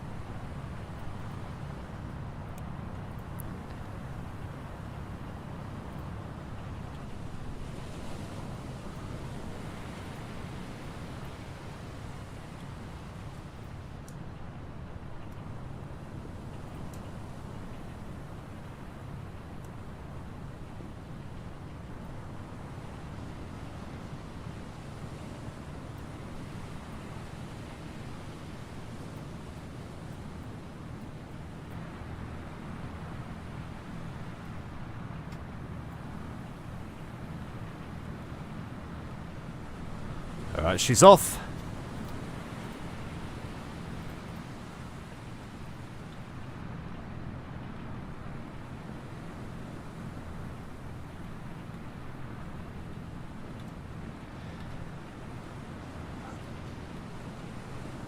Now, I don't know if the ship that we're going to run into is realistic for the theatre or just one of the battleships that is in the game. But out of the possible, it could be Hood, Nelson, or one of the King Georges.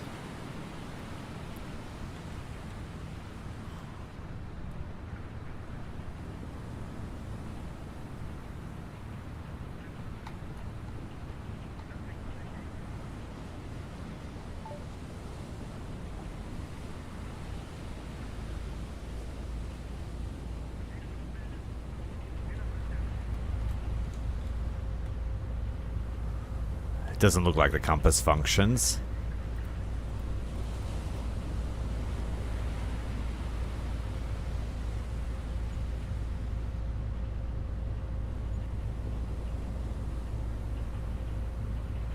Probably 0, but you can run. If we had torpedoes, maybe, and I could get close without her blasting me to pieces.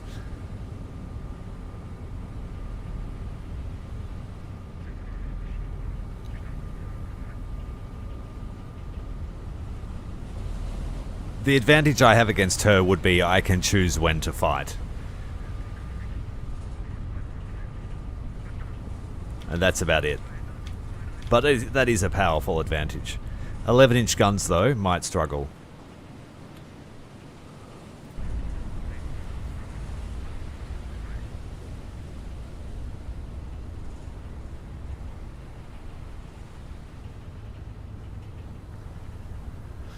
In the Sink the Bismarck movie, Lutyens was a narcissistic admiral. In real life, he was paranoid.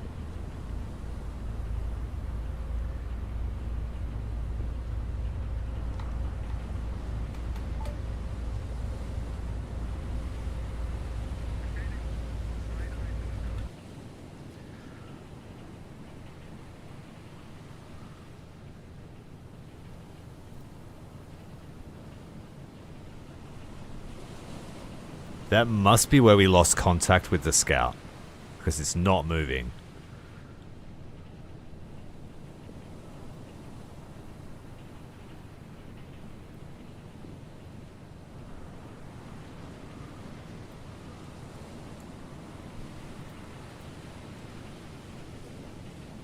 Okay, the scout has spotted something. We've spotted a cruiser. Slow down, slow down, slow down, slow down, slow down.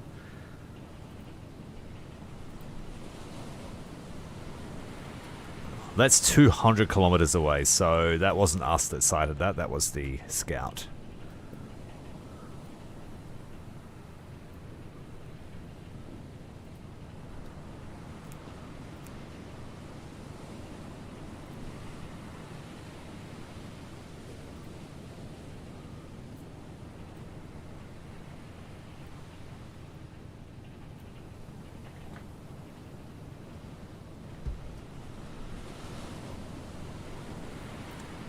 So we got pretty lucky with the guess here as to when to turn. I don't think I have a pencil marking, so I can't set up where we detected them. We just have to rely on this thing.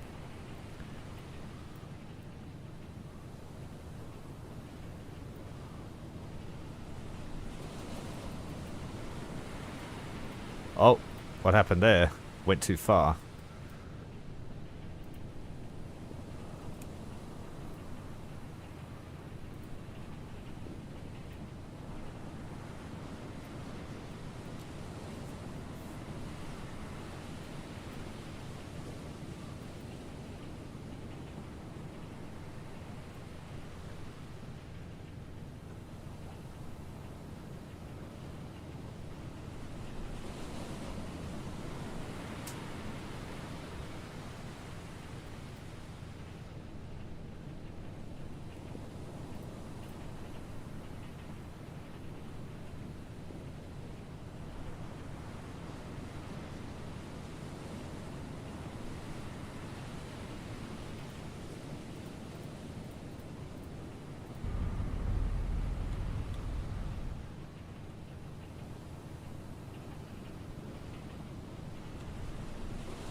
We're less than 100 kilometers to our waypoint.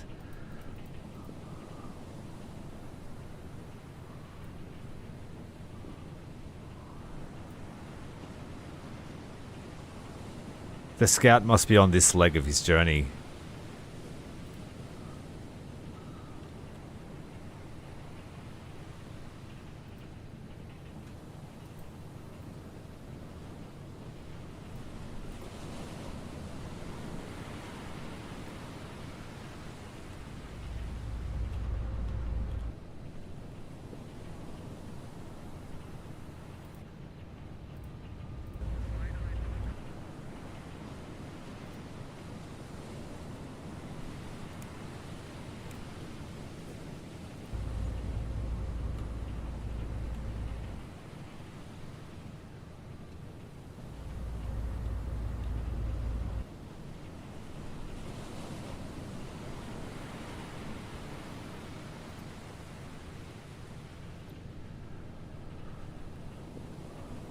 The mission has been running for 5 in-game hours. We're about to arrive at our first waypoint, and then we'll head towards where they were suspected to be.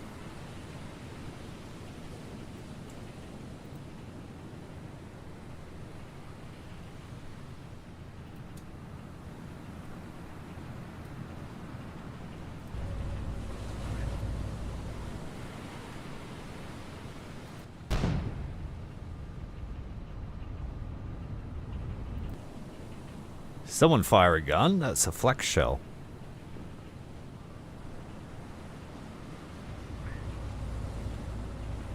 Do we have a negligent discharge of one of the AA guns?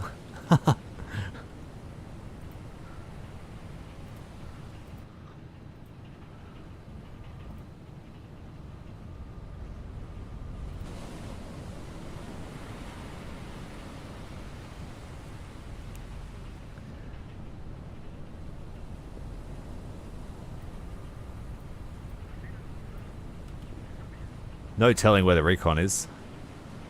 Wait, is he coming up behind us? Is that him?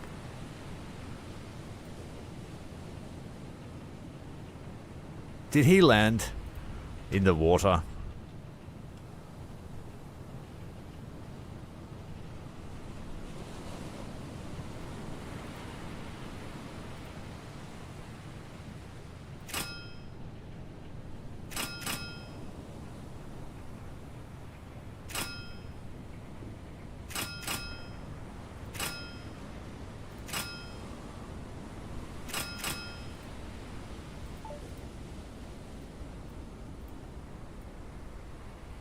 He's 16 kilometers away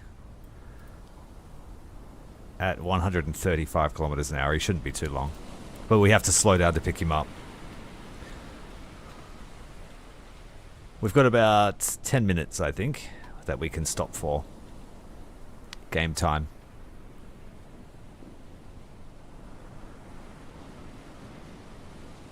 A few minutes to recover him. I think they recover on the starboard side.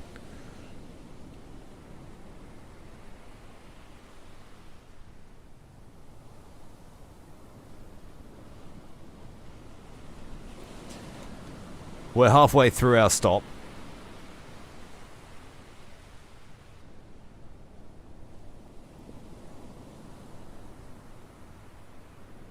We can't leave him behind, though.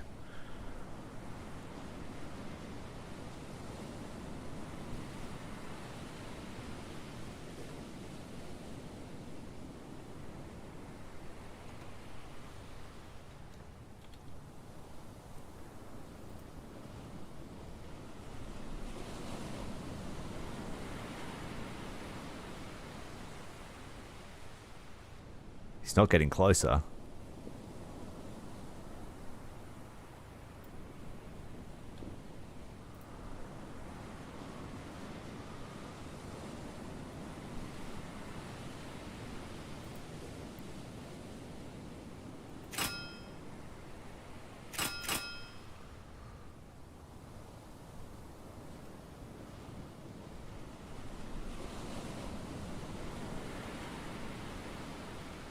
Apparently he's at 70 meters altitude and closing.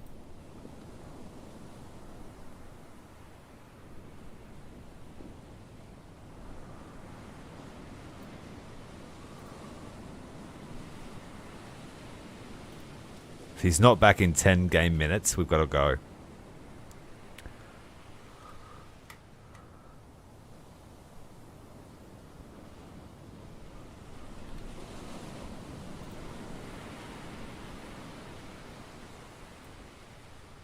We're going to miss our target.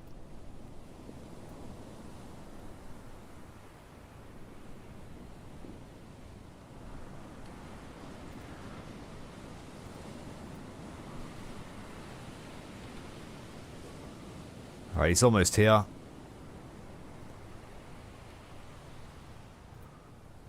Where are you, dude?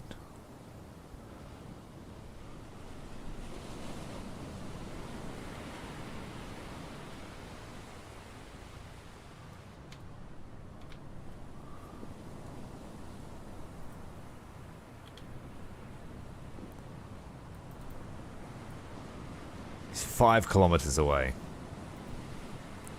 You've got 4 minutes left, man, or we're going without you.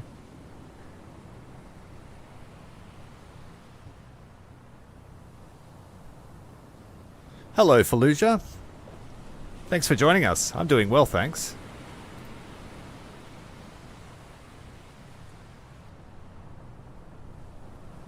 If I can find my scout plane. He's lost in space. He's coming in for a landing at 36 meters off the deck. There he is, I see him. Just under the cursor. It's probably not visible on the stream. But he's coming in. And he's got 4 minutes to spare.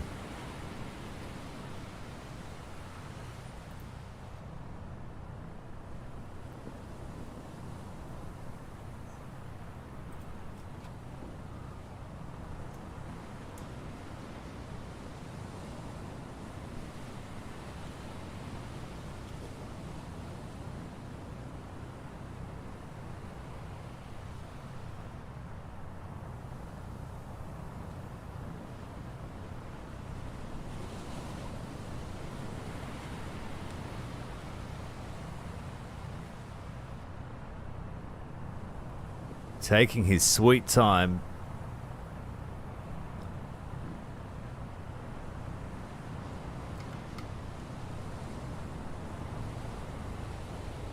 He's made splashdown.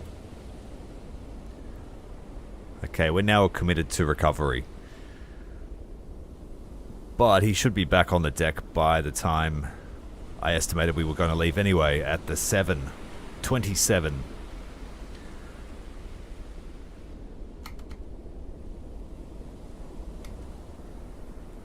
Sea state makes it a bit hard to get close to the ship.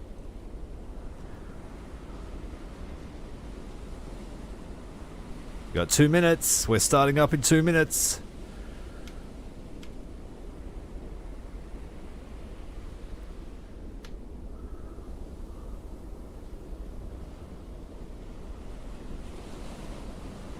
Get that crane ready. As soon as he's out of the water, we'll hit flank ahead and get out of here.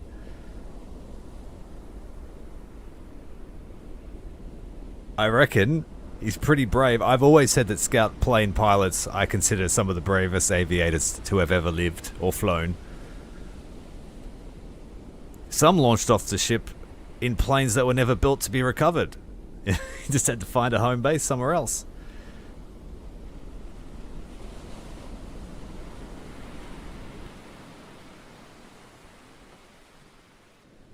Oh, it is. It's super relaxing until the guns start firing and the British come out of the fog.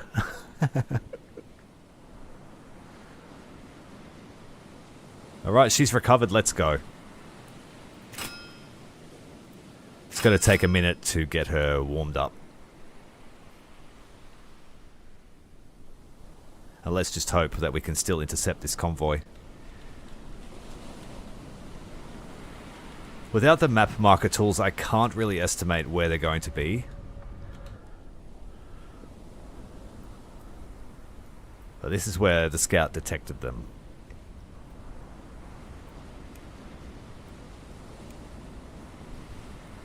But I don't really want to cut across, just in case they've made it to about here.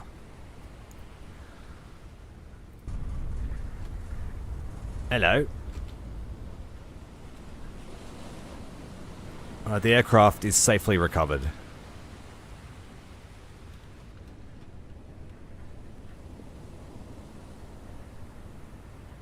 I'd like to be able to see us give the order to abandon ship and watch all the lifeboats be put down too. Please do that for me.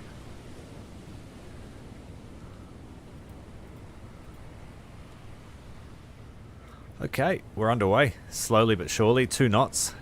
Creeping up.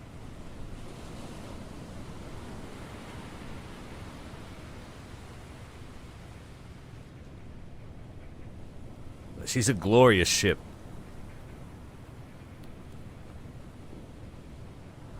But they need to let me look through inside, and they need to let me go to my stateroom.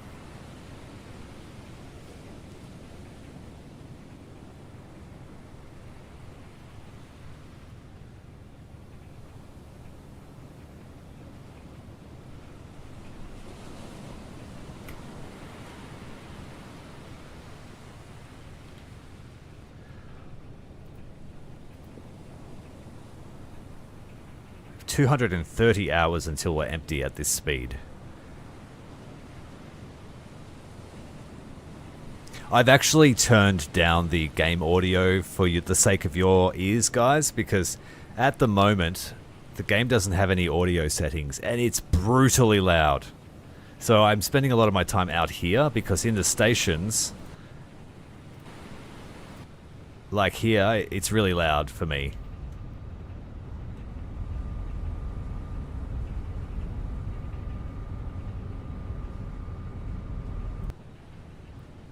I'll give you a taste of what it really sounds like.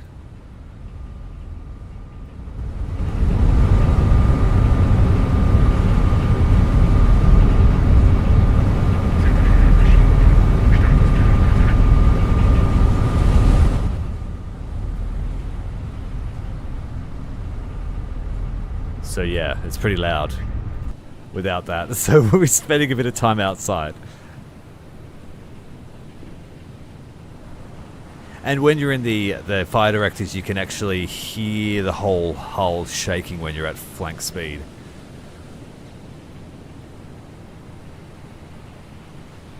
But that's great, because you want that immersion when you're playing a simulator.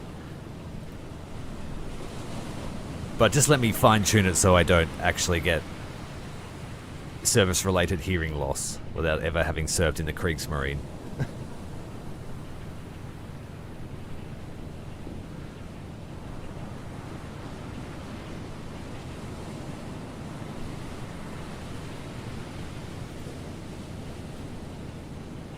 55 kilometers till the waypoint. Let's just speed it up.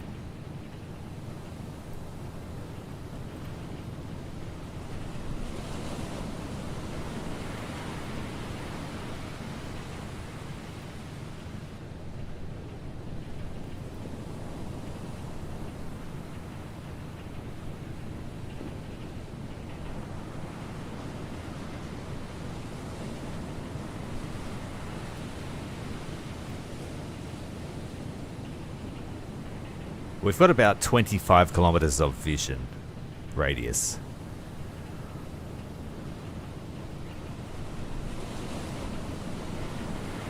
Okay, now I feel safe that we can head towards this marker and see if we can intercept them.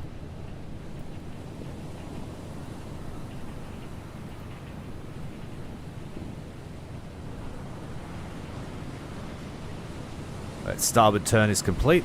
We're on our new heading.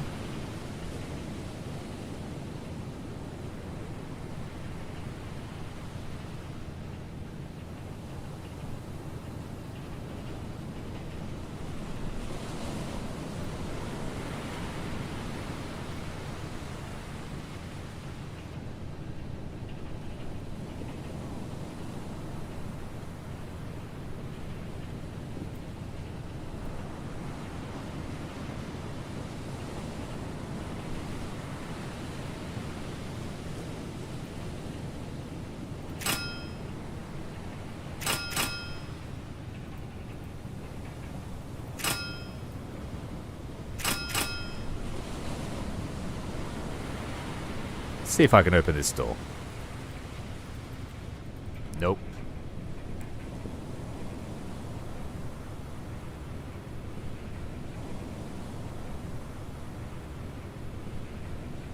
Yes, I would like to be able to go into each of the weapon stations. Did you just move?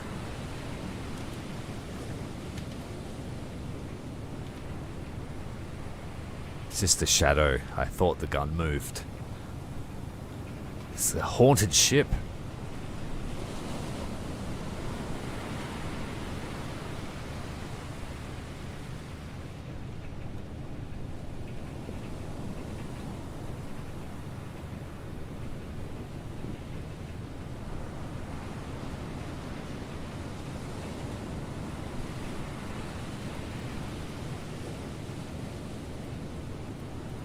Okay, let's see if we refueled our scout plane by recovering it. No, we didn't.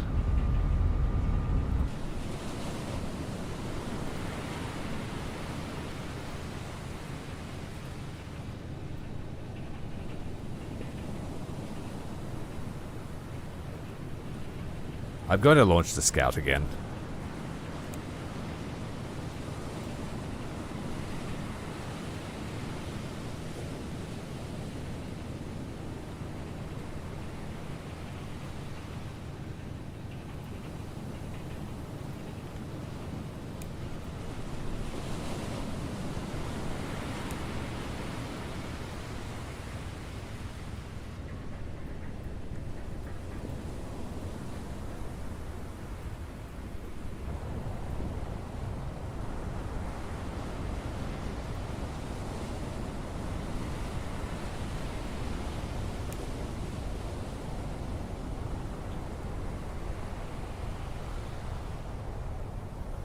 There's a cruiser amongst this formation.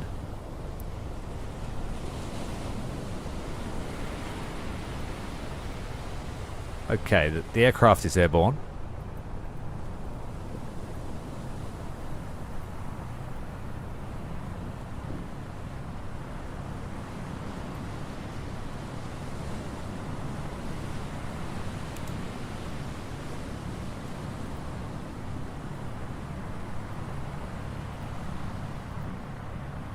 Set up a search grid.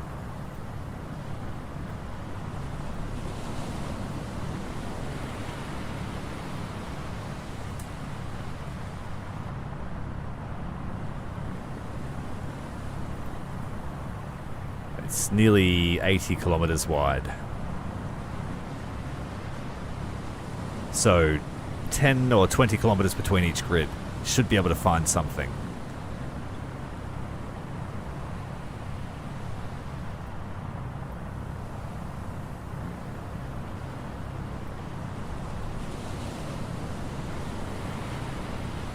That was for me. It set it up for the ship.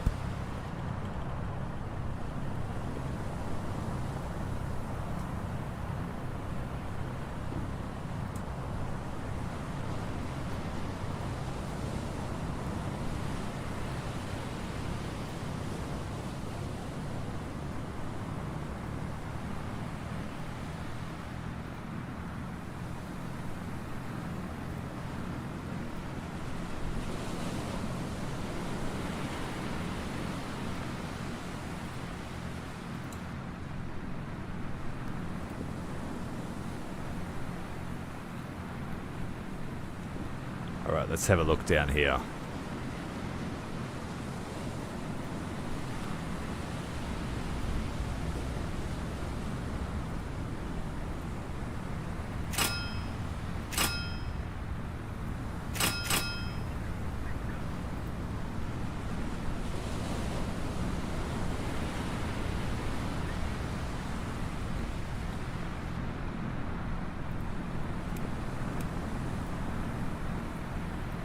Now we just need to let them do their thing.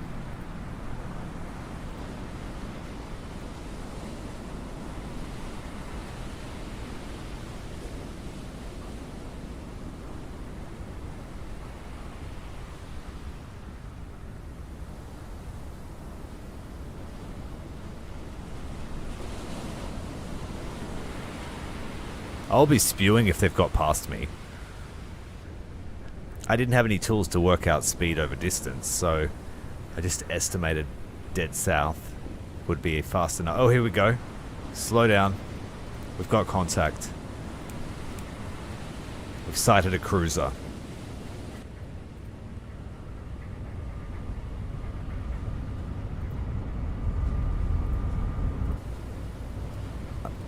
Alright, how are we going to find this bad boy?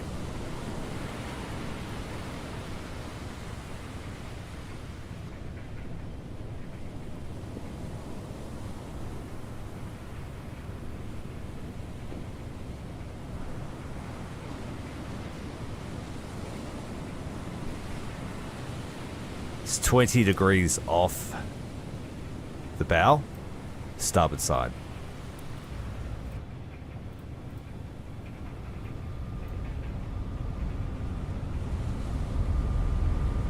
Super high possibility this was just a scout plane that sighted this for us.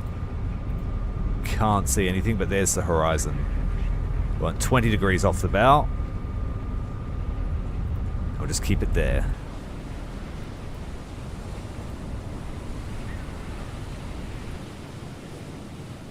So this little tool here, you just set 0 degrees for where you are heading, and then that way you can work out how many degrees off the bow, either port or starboard side.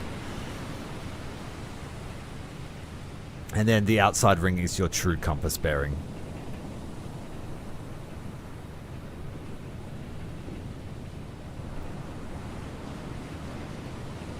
And once we gain a visual, we'll decide what maneuver we'll make, but we're not going to charge at him like we did last time. We're going to keep him at arm's length until we can identify the merchant we're looking for. Now that I've spotted him, I might refine my search grid.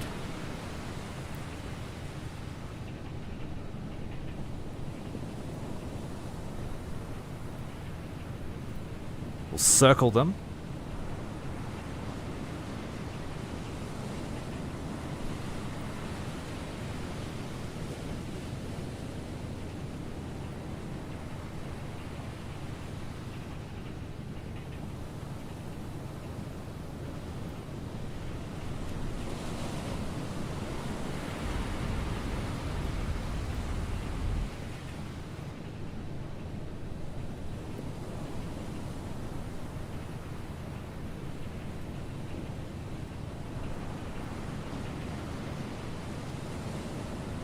Now 15 degrees off the bow from the last sighting.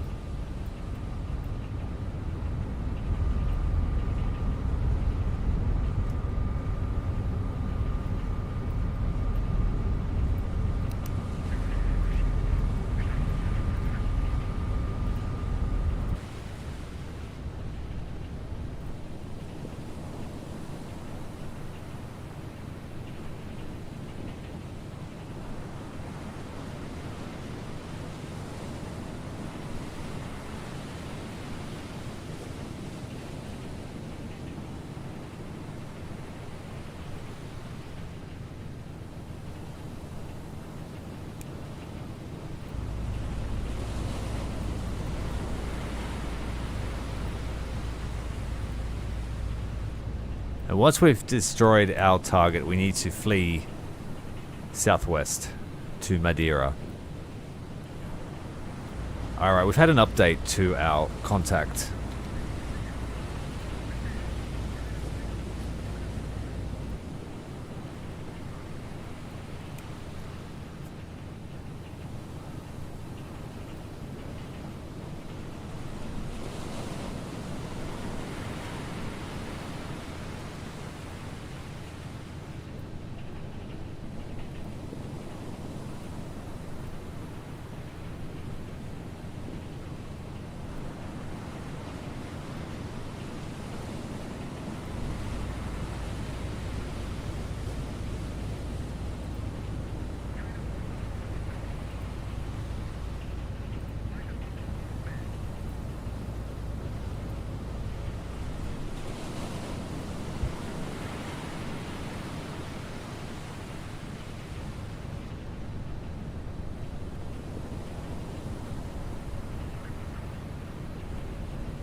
Am I an ice cream guy? Yeah, I love ice cream.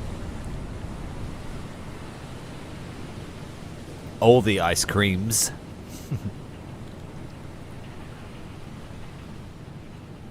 For a long time, my favorite thing in the world was Maxibon.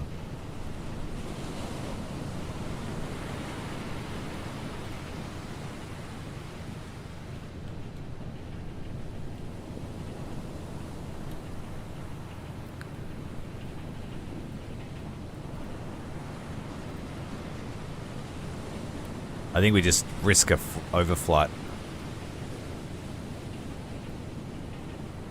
It's a beautiful boat. The best boat. And being let to just go and do what you want, isn't that just a warship captain's dream? Alright, go win a war for us. Okay, boss. See you in a few years. Oh, by the way, if you break it, don't come home.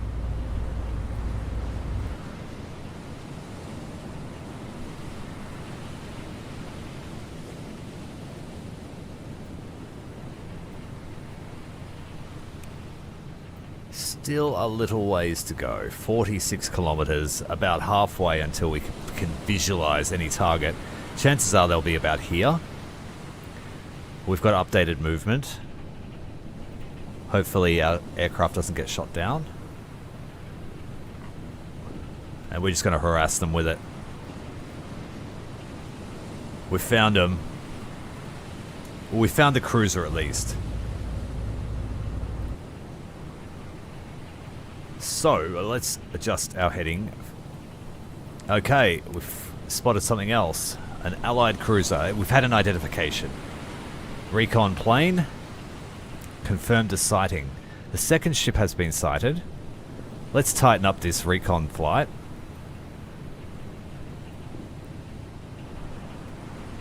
They're probably on the radios now, screaming for help.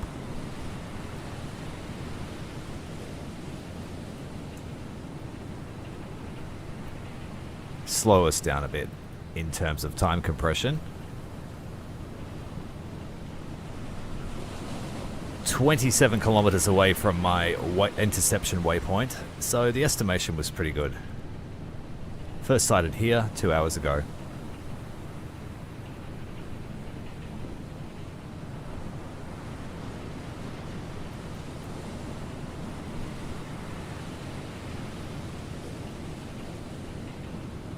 Yeah, I heard you guys you've got a pretty brutal summer.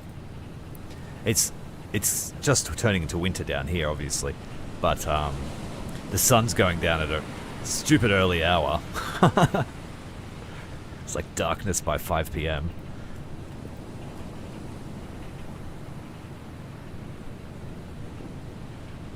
But we have very mild summers where we have very mild winter where I'm from. I'd get some on the sticks. A tub is the sort of thing that once you start scooping into it, you might not stop. I don't know if you guys would have them in Germany, but I also love, there's an icy pole called the Cyclone, which I love. You probably won't have it because you guys have hurricanes up there.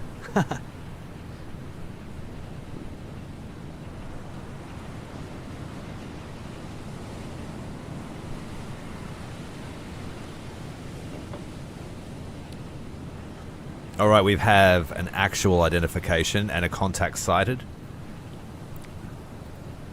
There's no way that's less than 10 kilometers. Yeah, it's 30 kilometers away. Confirmed sighting of a warship.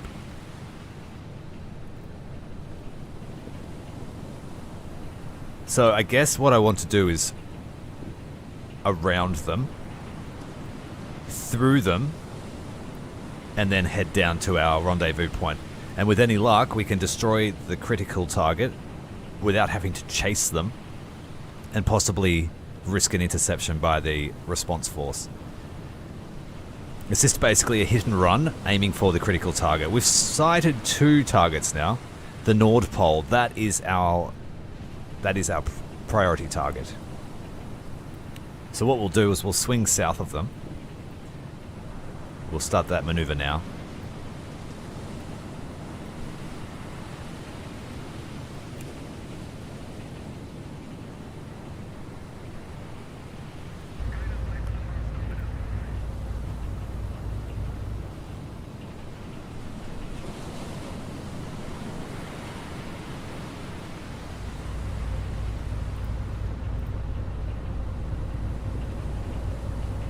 Alright, port turn here.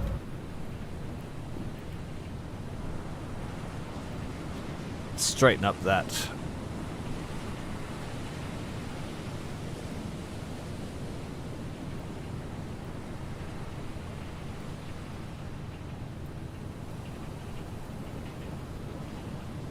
I don't want that cruiser to get too close to us. So we want to engage them at about 12 kilometers, I would say. So that I can take advantage of my shells over his.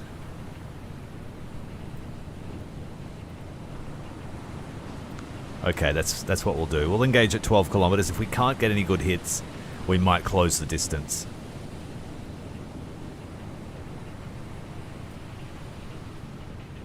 Straighten that up.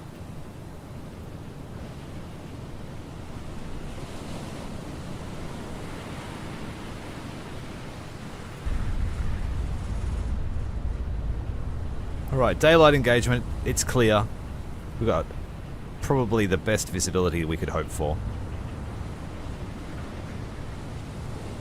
So far we've only got a confirmed sighting of one cruiser, one merchantman.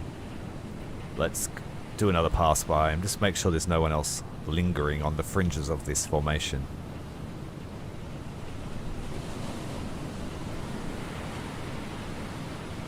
We might not recover the scout plane, but thanks to you for your service, bro.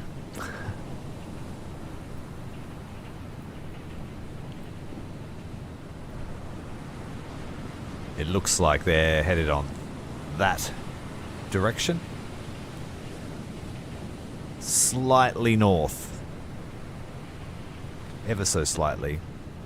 Will that take them right into the port? It would, yeah.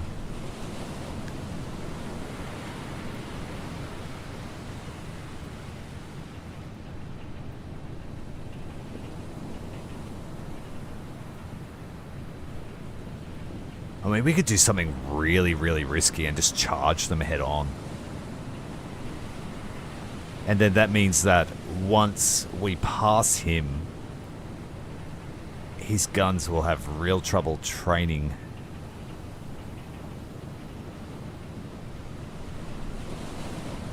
I mean, our turtleback should protect us in a head-on course, so let's do that. Let's be ballsy.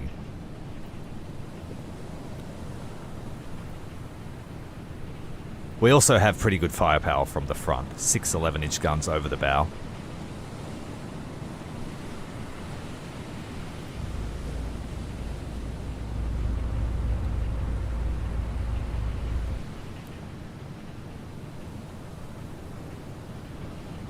Yeah, I think so. I think we'll do ramming. If we see anything smaller, we will ram it.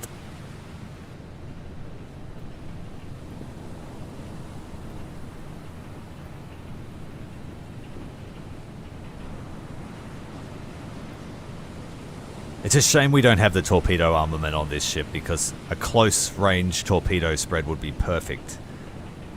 I'm going to assume it's another county.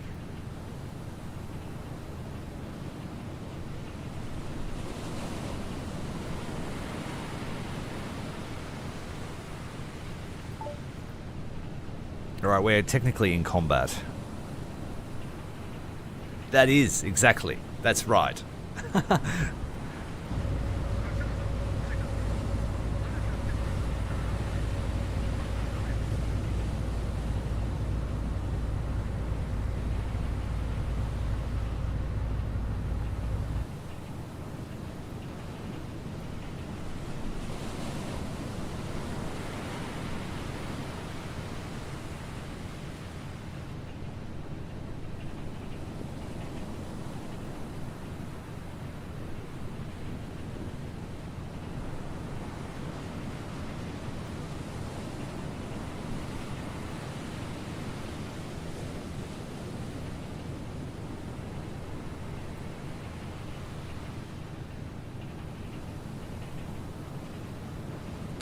It's about 25 degrees off starboard bow.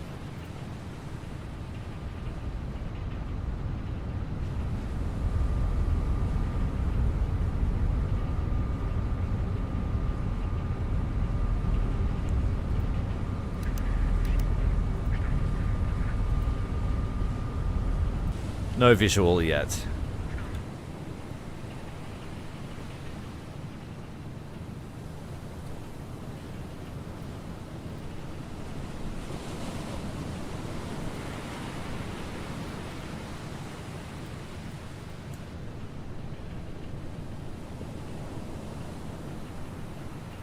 We can't speed up now, we just have to wait until the distance is closed.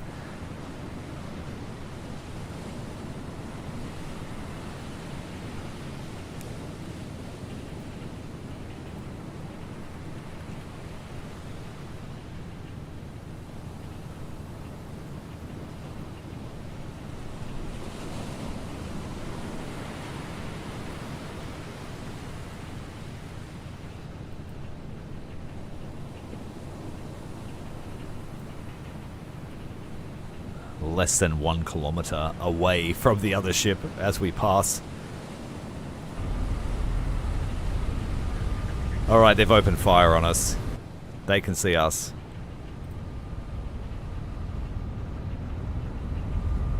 I can't see Jack.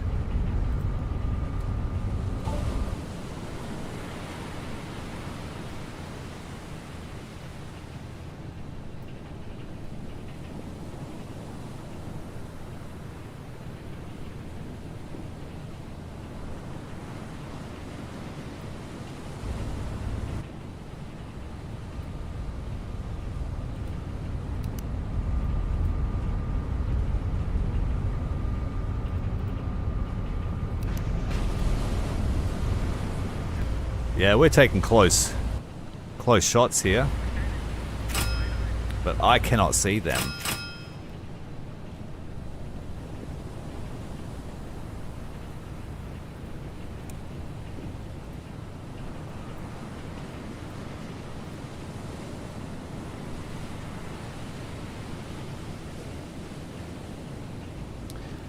They might scatter, but at the moment, I think it's just one cruiser and one merchant. So he's tasked with keeping the merchant alive, so he should stay with him.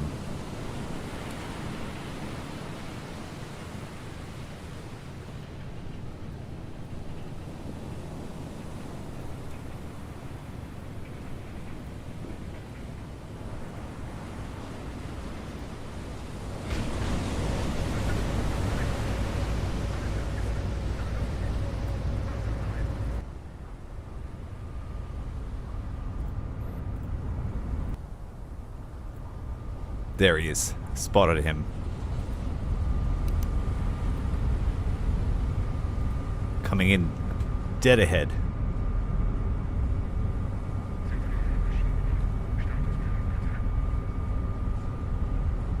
So we'll change his heading.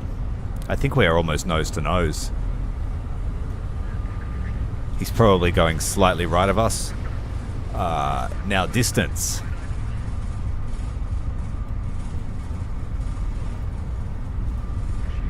17 kilometers estimation.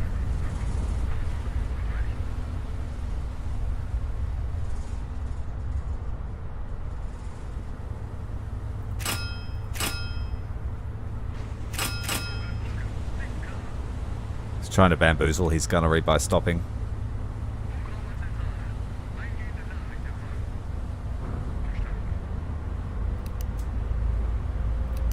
The rangefinder is not going to help in this situation. Can barely see his silhouette against the other. Right, let's go 16.5. That was a close shell. Target speed is estimated at 15 to 20 knots. Let's just hit it right in the center. Turret A, fire. Turret B, fire.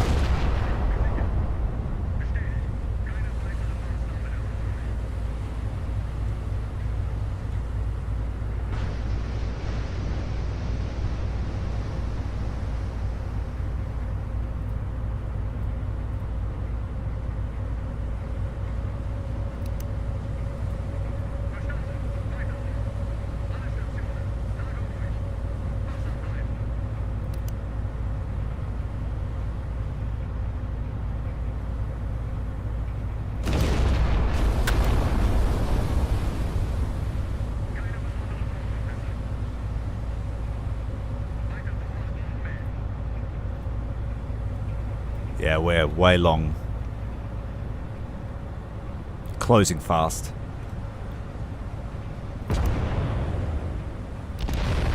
I'm launching some star shells.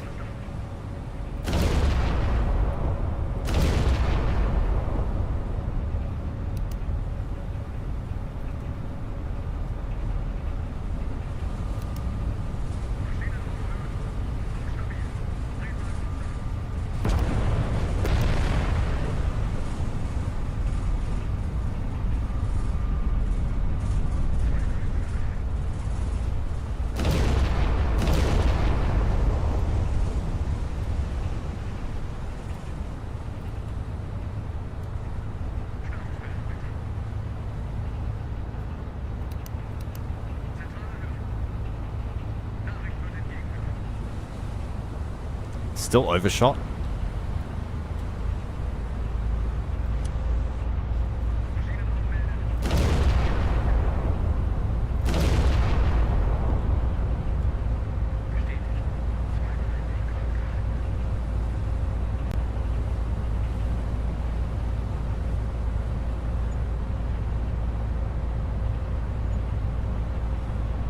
Okay, that looks like a good range for the next salvo. Slightly off. Turning off.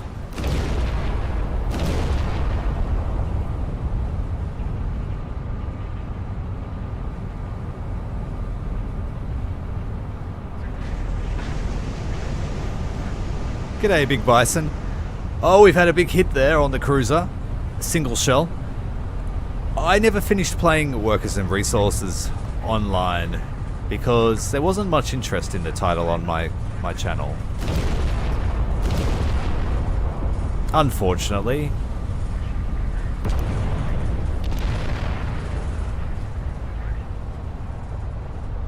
As much fun as I had playing that game.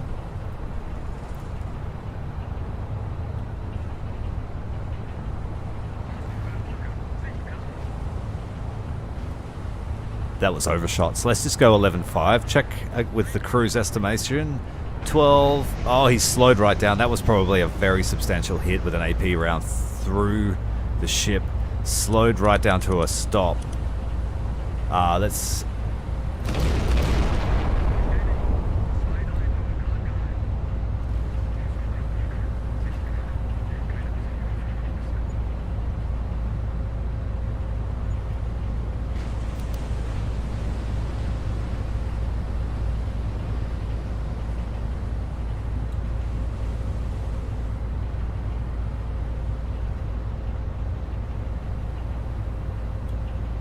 We can now use the rangefinder with some degree of accuracy.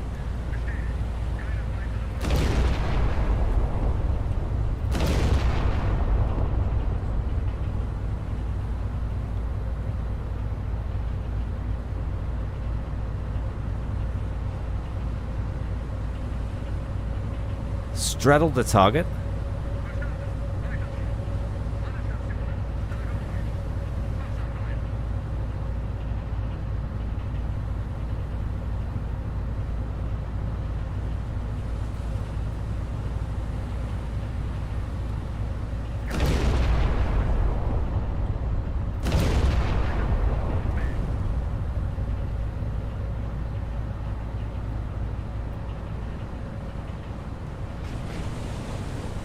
Heaps of dispersion. It's not really helpful, is it?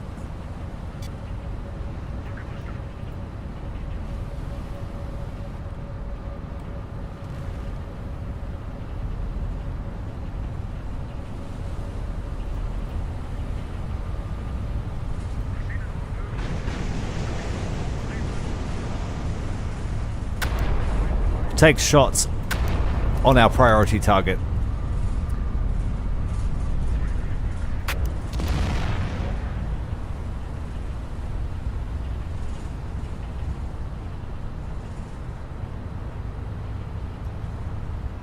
Next salvo should be beautiful.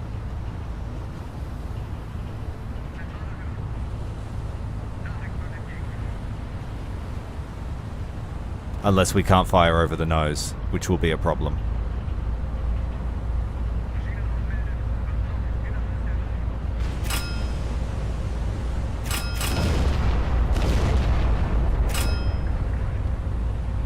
Alright, let's switch targets back to this cruiser.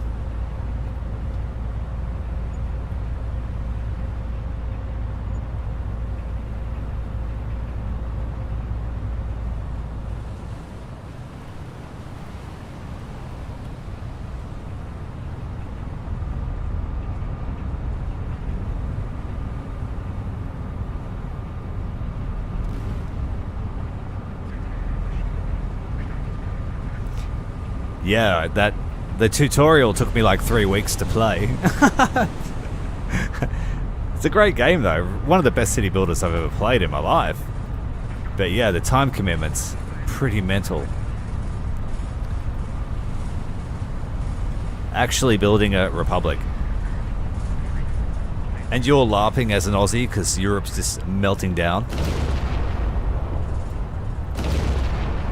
Watch out for the spiders. Yes, hit on the nose, sir. And another one just below the A turret. AP round, 11 inches. Have some of that. Go away, telegraph.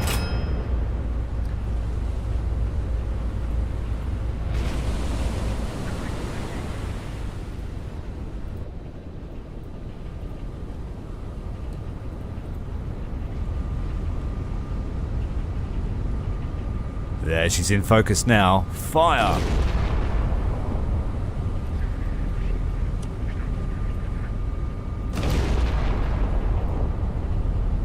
Another one. She's barely moving. She must have been disabled by that first hit.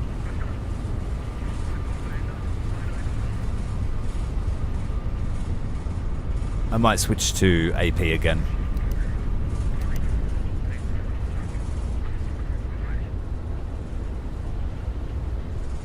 You too, mate. Good to see you. Thanks for stopping by.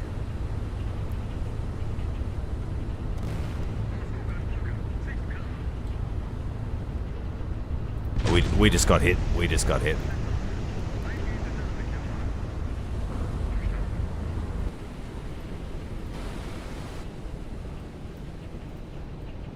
Taking on water, fire in the section. Damn. Right into the bowels of the ship.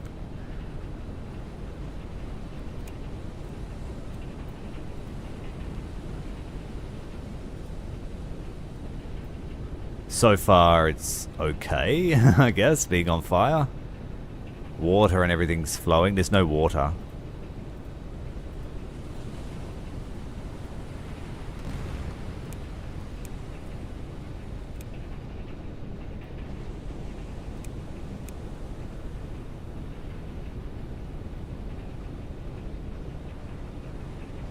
Oh, now they're flooding out.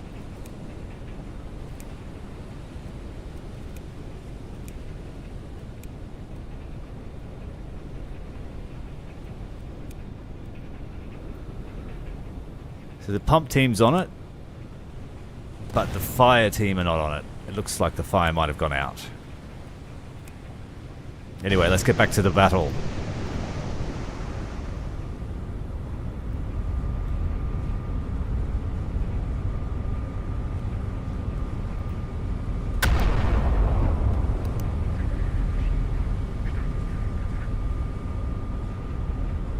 Oh, yes. A little bit of vendetta. Even though we threw the first punch.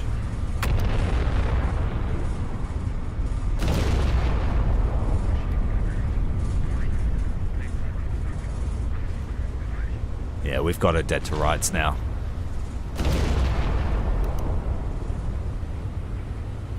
I just have to get something in a magazine. Oh, slightly off.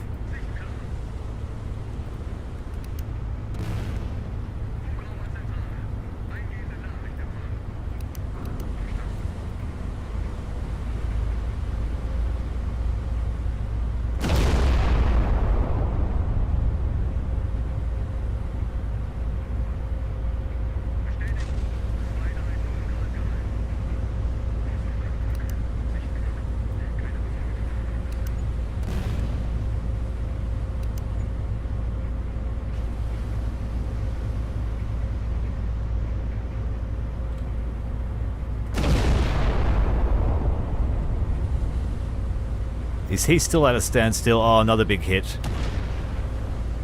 Yeah, he's dead in the water. But he's still able to shoot.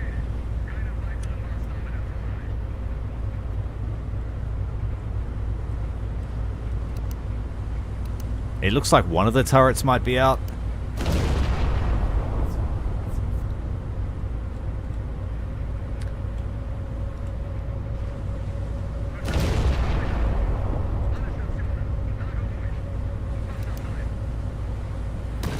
Yeah, she's done for now. That's a magazine going up. The cruiser suffering catastrophic damage.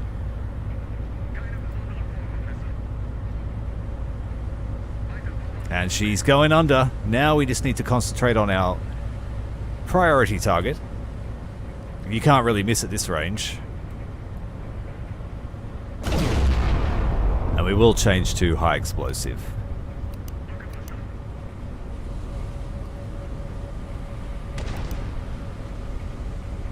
Less than 5 kilometers away.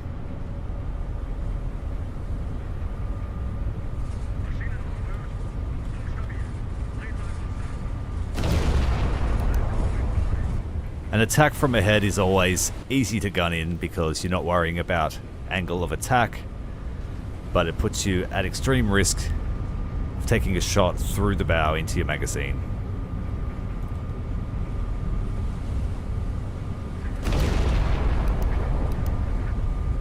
How fast is this one traveling? He's not moving either. They've stopped. They've seen us charging them.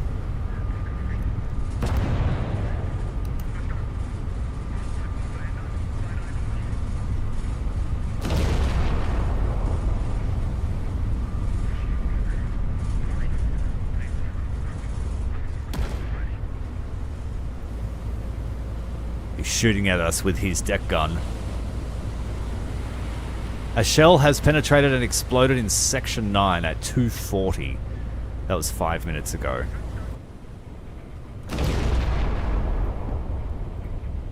We got the fire under control. No weapons are damaged. Light flooding in Section 9, starboard side.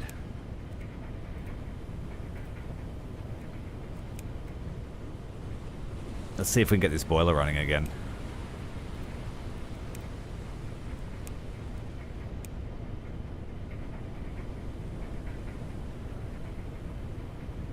%90 damage and the steam pressure is dropping.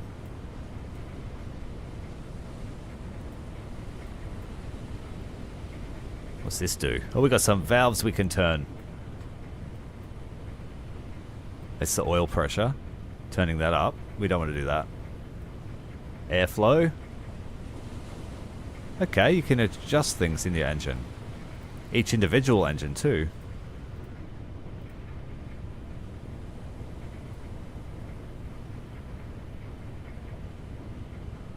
So we are down 2 boilers that are not lit, but I can't light them, I think, while they're flooded. That makes sense.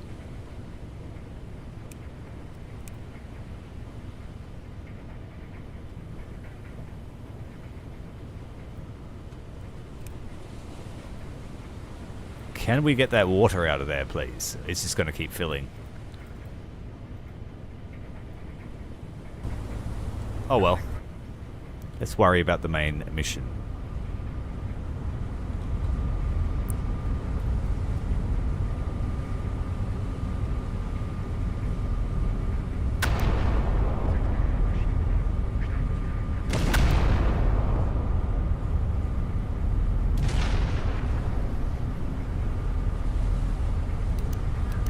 She's done for, poor merchant.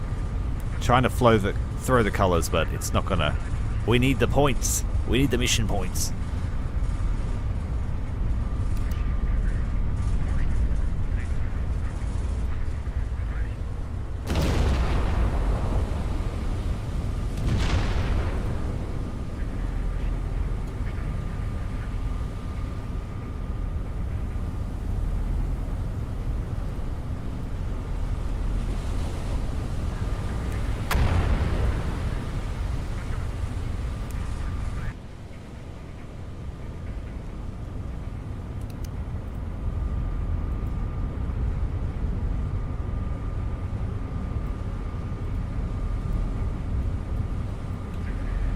Alright, she's about to pass.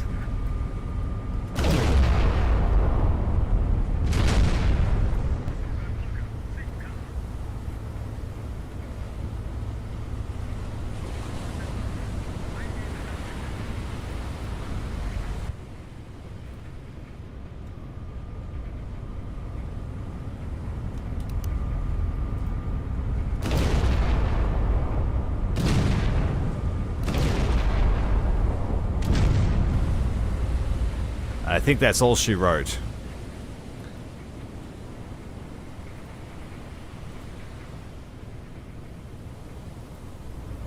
Oh, we better finish it. Where'd you go?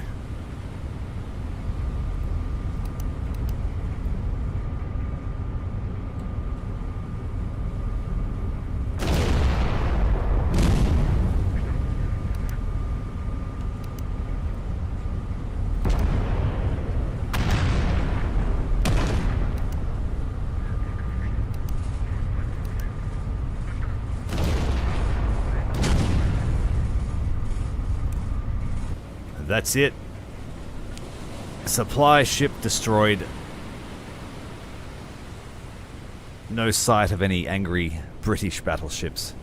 We have lost a bit of our propulsion, so the run will need to be, right now, running southwest to Madeira.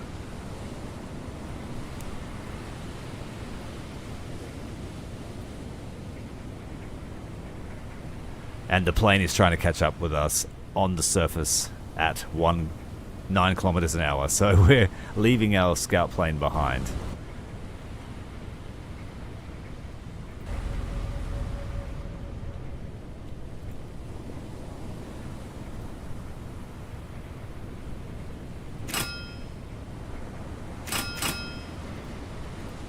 We can't leave him behind.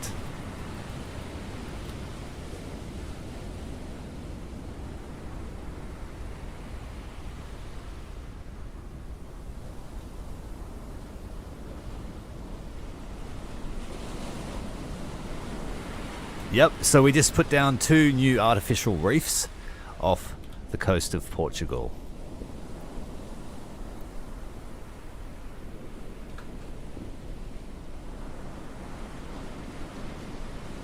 But it just doesn't feel right to leave that Arado pilot out there in the ocean. So we will wait. Depending on how far away we are from him. Let's have a look. He's 9 kilometers away, and he's traveling at 9 kilometers an hour on the surface of the ocean. In a float plane. So he's going to be an hour. We better reverse.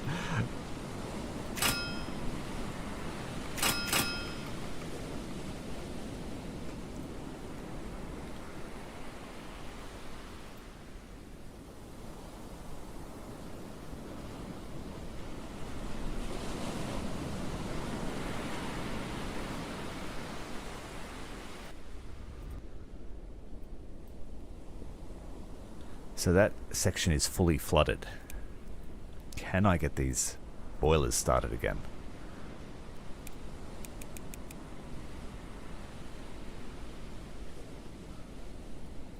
Give it lots of airflow. Will that help?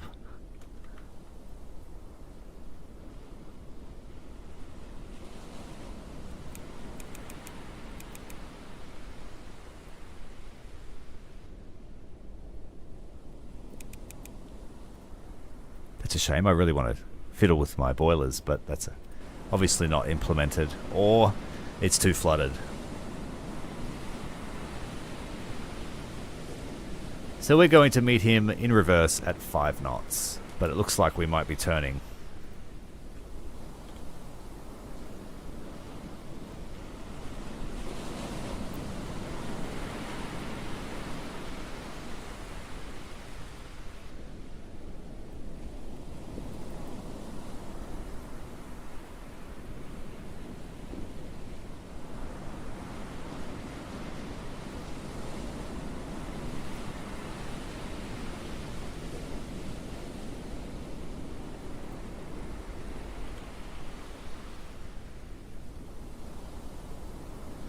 He's halfway there.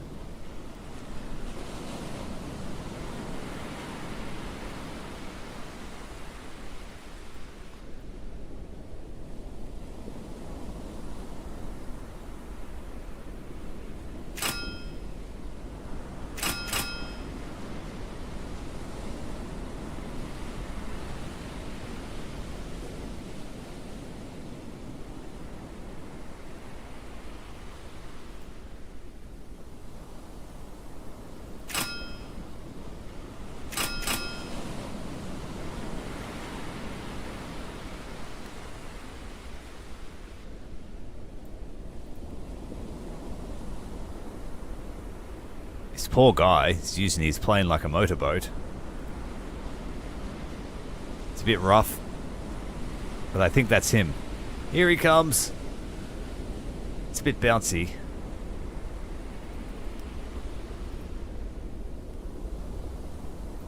Good, he survived. Get aboard. We've got to run from the angry British.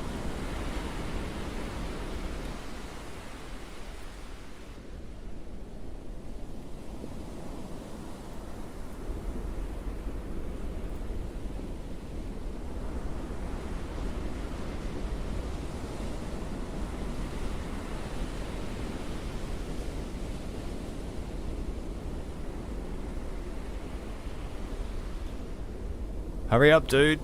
I know it's rough.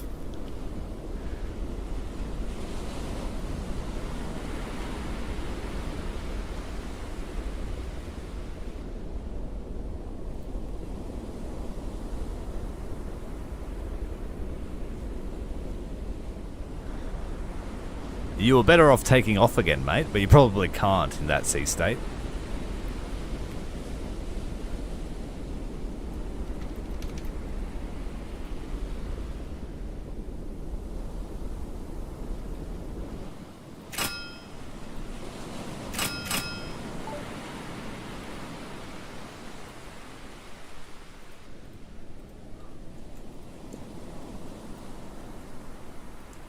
.680 kilometers away.